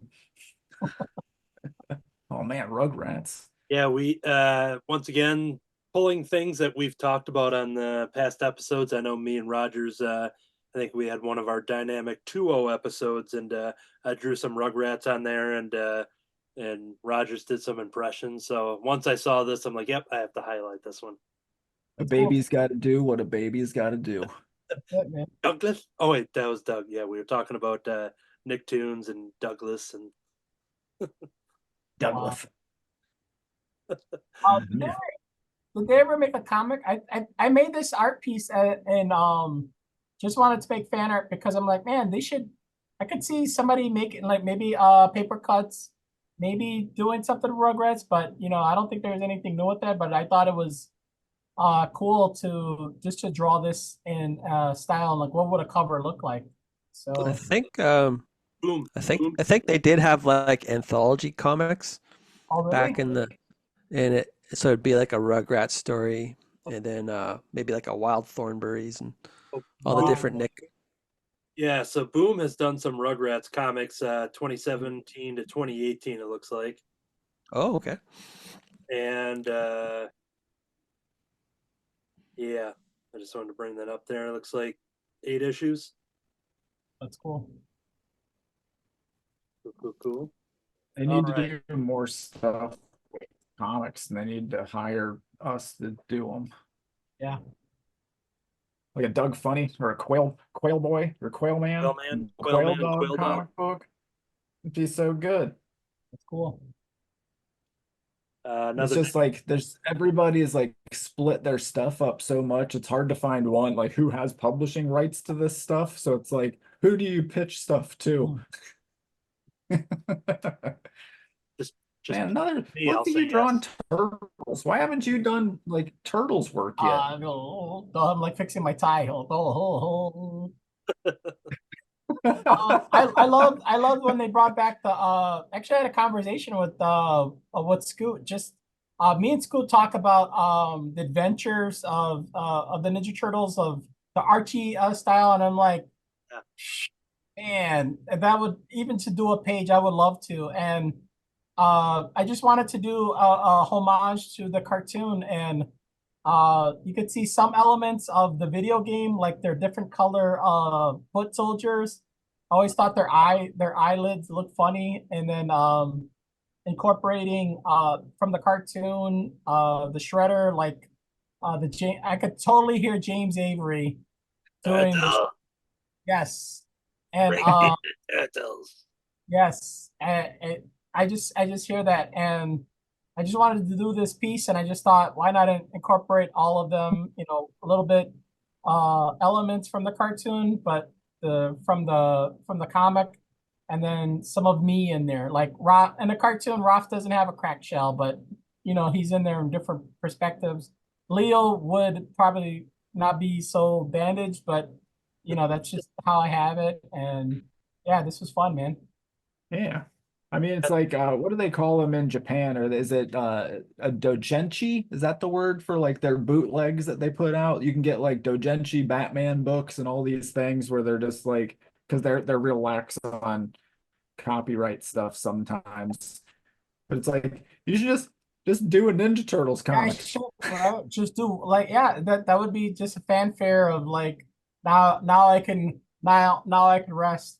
I was actually telling a student today where they're like, "Do you ever meet anybody famous?" I'm like, "I've seen celebrities, but I met Kevin Eastman, and it was one of those ones where it took me a minute to walk over to say hello, and he looked at me and he's like, uh, so you're gonna tell me I'm responsible for you wanting to make comics?" And I nodded my head. And then in my head, I'm like, why did he say that? But I was just like, you're right, sir, that you are correct because I drew everything turtles. Turtles was, I always try to imagine what Casey Jones looked underneath the mask, but it was so like funny. But I love that that comic and the cartoon and stuff like that. Turtles forever, man. Yeah. Yeah. Love it. I love All it. right. You do a Turtles comic, I'll color it for you. There you go, man. There you It's go. we'll get it done. We'll get sued, but it'll be worth it. Hey, that's it, man. Will it be Viacom? Because they're the ones that are coming after us. Yeah, Nickelodeon, I think. They'll take both of our hats and your tattoo. They have a chicken trainer on your arm. Man, that's all I got. You guys make it, I'll buy it. So There you go. See, there you go. we have a big subject here, but we're gonna cover it. Oh yeah, comics. The reason why all of us know each other and we're hanging out, we have the show and chatting. You've already talked about, your interaction with Art and Franco, and eventually getting into these books. You got several credits throughout the series. So it's just one that I pulled out just because it's got your name on there in the front. Oh, Um, I could just close my eyes and pick one, and your name's probably going to be on it. So yeah, can you talk about that experience of just oh yeah, comics in general and kind of what that means to you and your kind of overall, art career and everything? okay, yeah. The first thing that comes to mind is it's awesome. Uh, like like I say, first and foremost, Art and Franco are big brother, and they just encourage them like, hey, they'll tell you like send stuff if it's not used, it's cool. It's the sense of like opportunity. And I know in this field, yeah, that was a fun one. Shout outs to my bro Sharif of Sofa Kingdom. He did the words, I did the pictures.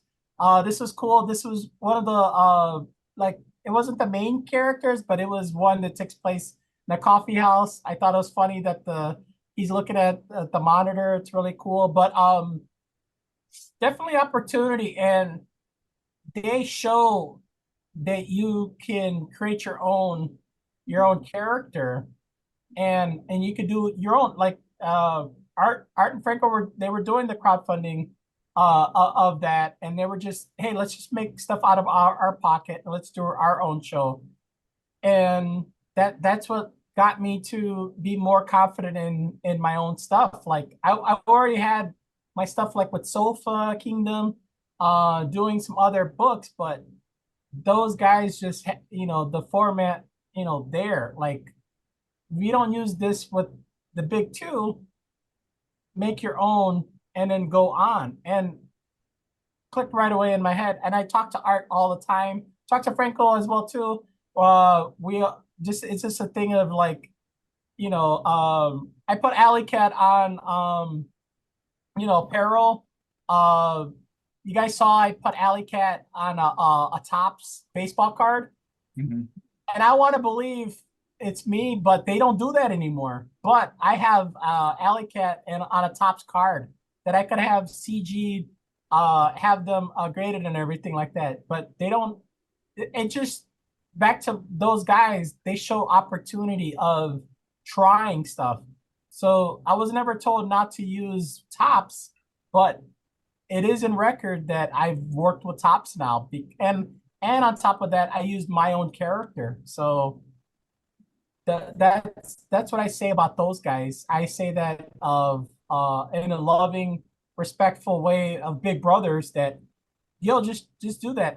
This is Art's character, Easel is his name, and Art and I talk back and forth where whenever I bring up Alley Cat, he brings up Easel. And a little side note, in my head, maybe I can't speak for Art, but in my head, Art is Easel here.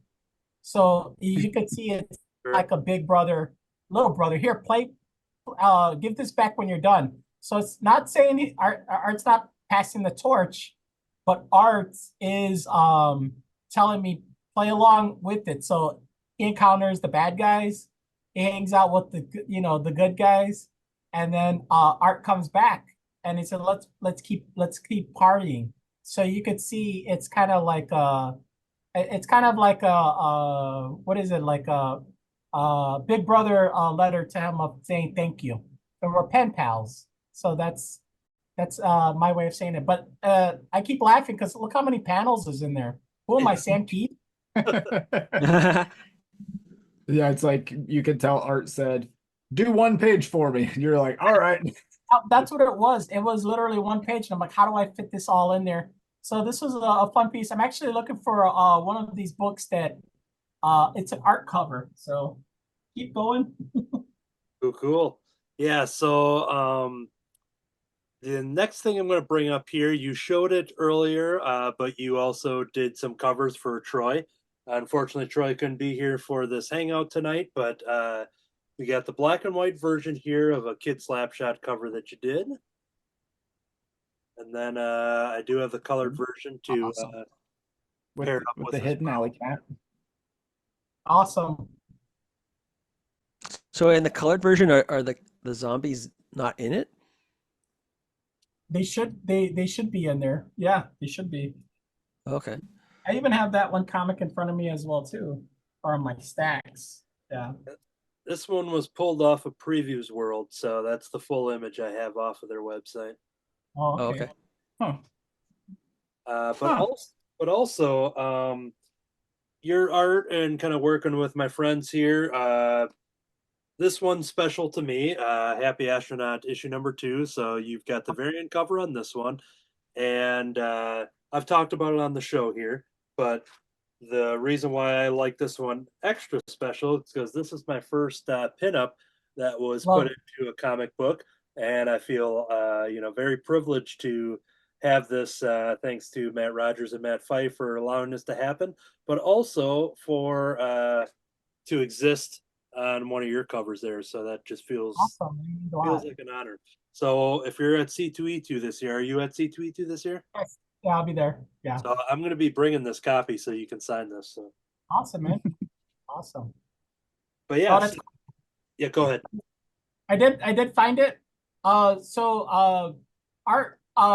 and I attend in different years, that is, attended Columbia College, and they had Art do the cover for this copy of the book. And so alumni only got this book if you went there, and he was the artist for it. And you could see a young Art walking out of the school. You see him?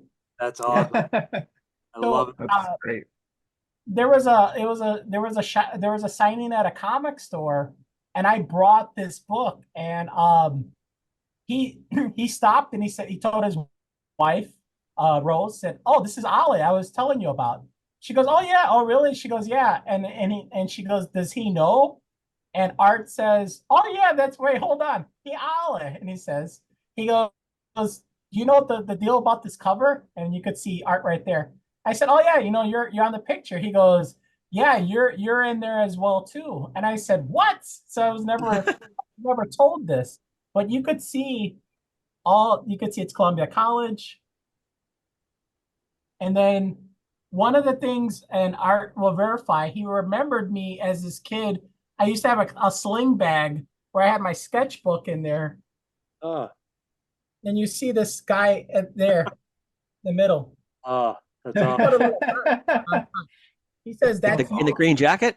Yeah, that's me. Yeah. That's Oh, awesome. that's cool.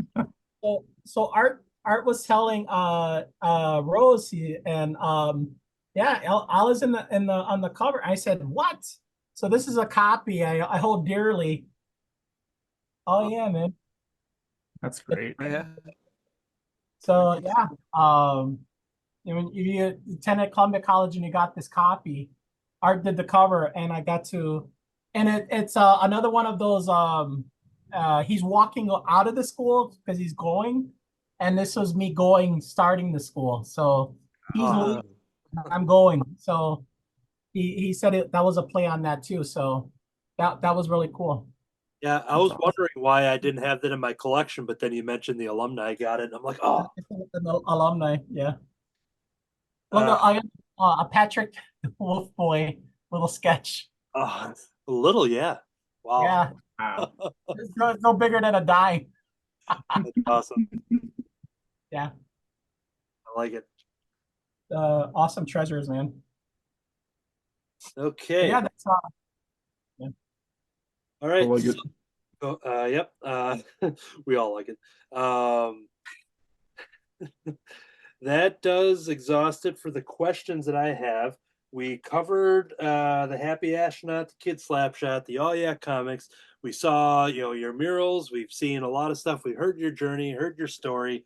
Before we kind of get into some plugs, I don't know if D. Brad or Matt Rodgers had any lingering questions. I want to make sure that we don't miss out on that. So, you guys have anything yet? Well, yeah, I was curious about your Power Punch boot camp. okay.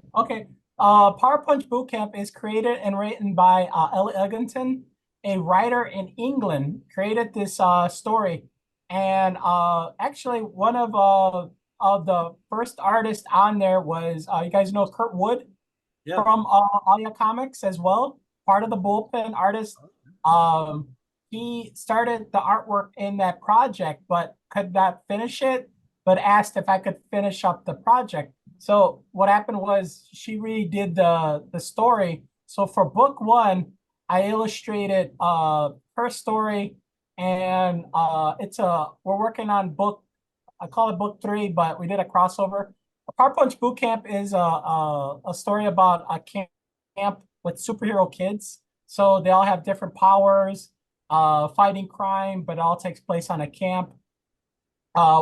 We did a first Kickstarter. It was successful. It was awesome. while she was working on book 2, I still had the urge to incorporate more of her story, and I used my characters to show up in her world. My characters are probably be for another podcast. I have a characters called the Element Six. It's based off of elemental beings.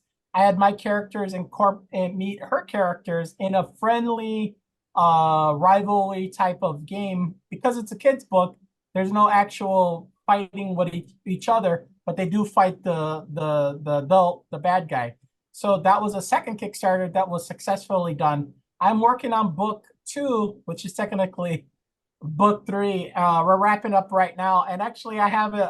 I'll have it on my board that I scratch out what coloring and lettering I have left to do. So when I'm done, she will have 3 volumes of these books. But it's a creator-owned book of kids in a camp with superpowers. Yeah, my daughter likes it. Awesome! I love that. That is so She's cool. she's a fan, so she'll be excited to hear there's another one. Yes.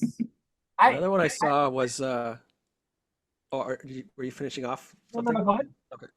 The Skylark, the superhero. Okay, Skylark is the leader of the Power Punch. Okay. There are more stories that she's written, and I did some stock art from previous years, and it's more of those like those scholastic books where like a paragraph, a little stock. Okay, yeah. Yeah. That's cool. Okay. Yeah. And there was what was the I think that and then you talked about the elements already. Yeah. Okay, yeah. That was the other one I saw. Why is there something about a princess? I'm thinking of a princess, but maybe I'm wrong. Princess. No.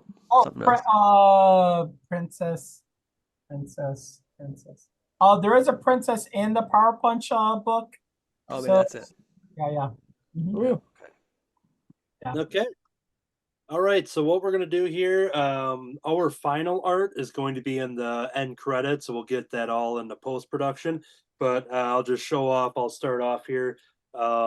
I didn't get any further with the Dracula since we last talked about the red background there. But the Dracula gnome, this is where he's at, and I'll do the finished version for the final show. And then once again, the Franken gnome that I came up with here. Matt Rodgers, you're onto some coloring work of your action cat and your jump kicks and your everything. Sports stuff. Sports. Yeah, he's doing a kick flip, and then we got the mouse Okay. friend taking a picture Nice. Oh, that's awesome. in front of a. I got it from Art Baltazar. I noticed he likes to do lilac skylines. Yeah, So- I've We're going with the incorporated line. that a couple times myself. So Yeah, we'll get it finished up and we'll get it. And then I also have my crazy alley cat drawing here. love it. We've seen some of the Archie drawings and some of the scenes, but I see I don't know when this happened because my head must have been down. But we have I think it seems like it's like a mix between Action Cat and Alley Cat. I could That's see cool. it I could see the expression and Yeah, that's how it turned out. Yeah, then I did some of the Archie ones here. But yeah, I'll finish those off and probably color them. Cool. And Awesome. this one I'm gonna probably exaggerate even more. I'll do some changes on it. Cool. That was in the first one was just getting a face going. Right? Never know what angle to put it at because sometimes it's at the wrong angle. 'Cause usually you see it like this. I was like drawing on a whiteboard for students, and I'm drawing at an angle, and it looks perfect to me. But then I walk away from the whiteboard, and it's like stretched. I go, "Oops, I gotta work on that." and That's then, what I would be worried about if I was doing like a 7-foot tall mural. I'd be Yeah. like, it looks good if you're standing right next to it looking up at it. But then Yeah. when you step back, you're like, this. There was a lot of that. I had to run across the street just to look. But Oh, yeah? they do have tricks that they do where they'll take a snapshot and You're like basically coloring by line or numbers, and that's how those Oh. guys put on bigger walls. So yeah. Okay. Mhm. Yeah, that's why you have to start with one of those extremely easy 5-foot ones. Then the 7. Yeah. Right. They just put you on the spot and just say, get it done. Right. Let's see how these gnomes are showing up here on Alejandro's screen. So where'd we get here? So I'm gonna still add some tones to it that you can see them. They'll be all there. Love it. Love Nice. it. What were they? Cocoa Puffs? Is that what we were calling them? I got the little Cocoa Puffs going right there. See it? I got Cocoa for Cocoa Puffs. Yeah. Little Cocoa Puffs. Wowza. Yeah. Excellent. So once again, all the final art will be presented in the credits and on the social medias. As we roll into the plugs here, you have a lot of accounts. You have a lot of spaces, a lot of places where we can find you.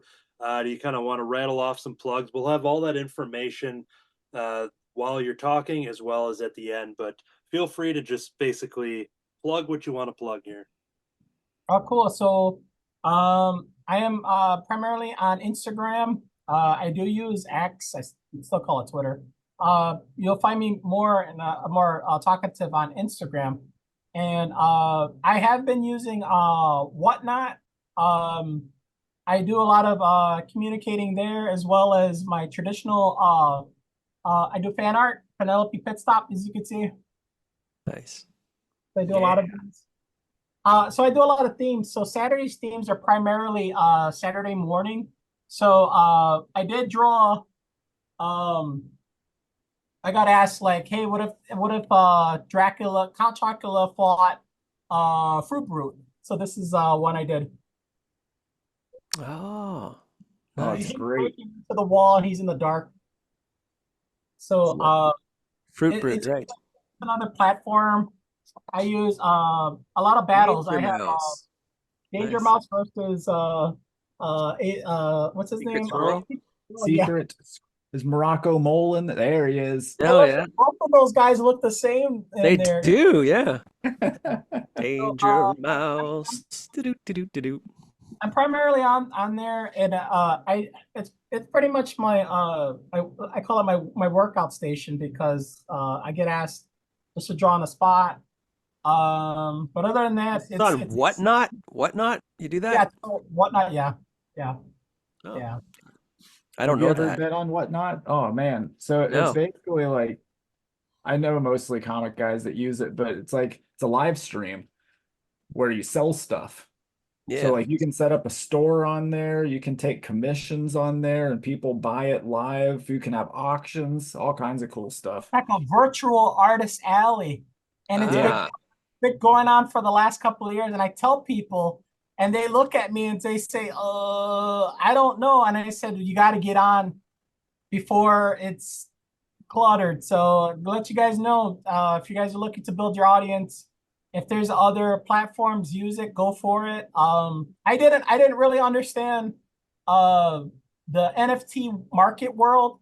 I wasn't for it. I didn't get it. But at the time when it was quarantine time, I had people say, hey, can you draw some stock art? I could not believe how simplistic, stylized work they were asking about. And when I did the illustrations, I didn't ask for currency in Bitcoin.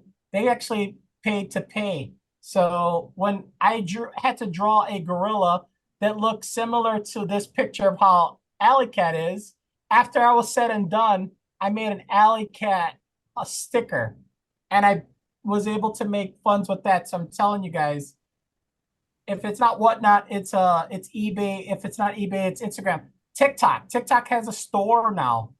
You guys should really? just use Huh. the market out there. Just try it. So yeah, man, I'm on TikTok. I'm on Instagram. I'm on these things. Sometimes it and works Whatnot. here, sometimes it doesn't, but I always encourage people.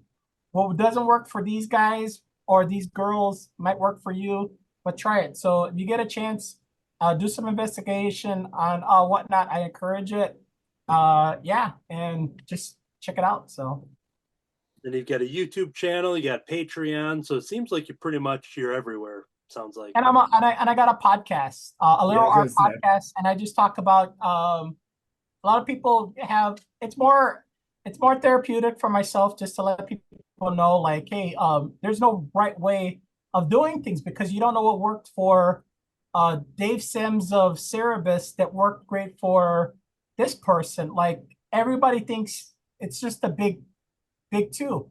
I would love to work for the big two. In the meantime, I'm gonna work here and I'm gonna build this audience. So, you know, I'm from that. I'm from that guerrilla marketing.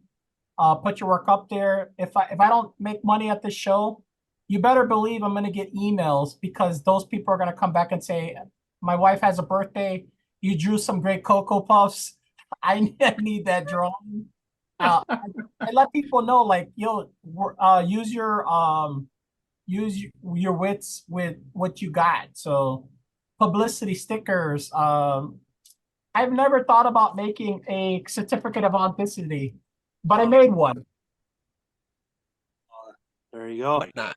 Ah, okay. And people Awesome. ask for this. People ask for, you know, I need that original thing that you do, and I'm just like, okay, let's go with this. So I can't tell you where I learned that from because everything is trial and error. And unfortunately, in a social media world, we don't reveal our mistakes. We just want to show, look how great I am, which is cool, Right. but also let people know, like, hey man, try different things, and it's okay to make a mistake. As much as I say that to my kids, I tell my fellow artists, friends, and girls, like, yo, just do it, and if it doesn't work out, guess what? You make a damn sticker on it. So that's my 2 cents on that because that's what's for me. So. Awesome. Oh, Yeah. message. Excellent. So yes, please check out Alejandro all over the internet. All of those links are up there. You can pause the show at the end and catch that there, and follow him and follow that art journey. Oh, and I am an Eisner, and I'm a 2019 Eisner winner for an anthology they did called Puerto Rican Strong. It was a story that was in Lion Forge. Yeah. They incorporated all these anthology drawings, these stories. I did my piece. I had to turn it in 7 days. I had my brother from another mother, friend, Sharif. I said, give him words. Just put in words. It's drawn out already. The story's there. Just give it words. Fast forward, the San Diego Comic Con. They said they won, and I'm gonna die an Eisner guy. So I hope to have that's both awesome. of those. But I am an Eisner 2019 winner. So Way to go. there you go, man. Good Well, that's job. amazing. Yeah, yeah. All right. Quick plugs because the day that we're recording, a brand new issue of Happy Astronaut, issue number 4, has come out. Unfortunately, Matt Fife wasn't able to show up for tonight. He had planned to make it because he was going to have all of the comps and everything. We're going to show those images. We'll have those I'm images opening. post, I assume, unless because you know what happens after issue number 4? Issue number 5 comes out, and that's where I'm going to throw it to Matt Rodgers. So Issue 5 it's in previews right now. And this is my cover. Cover A. We got our cover B was by the one and only Art Baltazar. Okay, yeah. And he did an awesome one. We liked it so much that we did it on a virgin holofoil as well. Well, And then we got cover D, which is just me making it look like an old beat up comic. And I went overboard on this one. I realized after I turned them in, I was like, damn, that looks real bad. well read. It's a well loved So comic. yeah, that is in. I still can't wrap my head around how the times work. You know, it comes out May 8th. That's the day that it's actually coming out. So I think you have until April 8th to get it, somewhere around that. I think it's a month between. I don't know. But yeah, you can get it. Tell your comic shops you want it. And then after it's out of previews, they put it on keenspotshop.com so you can order from there. Hey, that's that magazine that's 5 inches thick. Yep, That it's is in the, thick. it's in this It's catalog. So ask your local comic shop about it, or you can do some pre-orders over at keenspotshop.com. Yeah. To get And those. then hopefully soon I'll be able to announce the other project that's going on. It's going to be super cool. Cool. Very excited about that. Any other plugs that we have? We're going to talk about at the end about our convention appearances, stuff like that. So if you want to find out where you can find some of us, if you're in our area, all of that information is at both beginning and the end of the show. Speaking of the end of the show, this is the end of the show. Once again, a huge thank you to an Eisner Award-winning creator, Mr. Alejandro Rosado. Thank you very much for being on the show. Thank you guys for having me on the show, man. Yeah, dude, It's awesome. And that's going to do it. Thank you for joining us for another episode of Cartoonist by Night. And we're going to end the show exactly how we've ended it every single time by saying, stay fresh, cheese bags.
Yeah, got it. Can't get the thing closed. Shamrock shakes are a beautiful green, the most beautiful green that you've ever seen.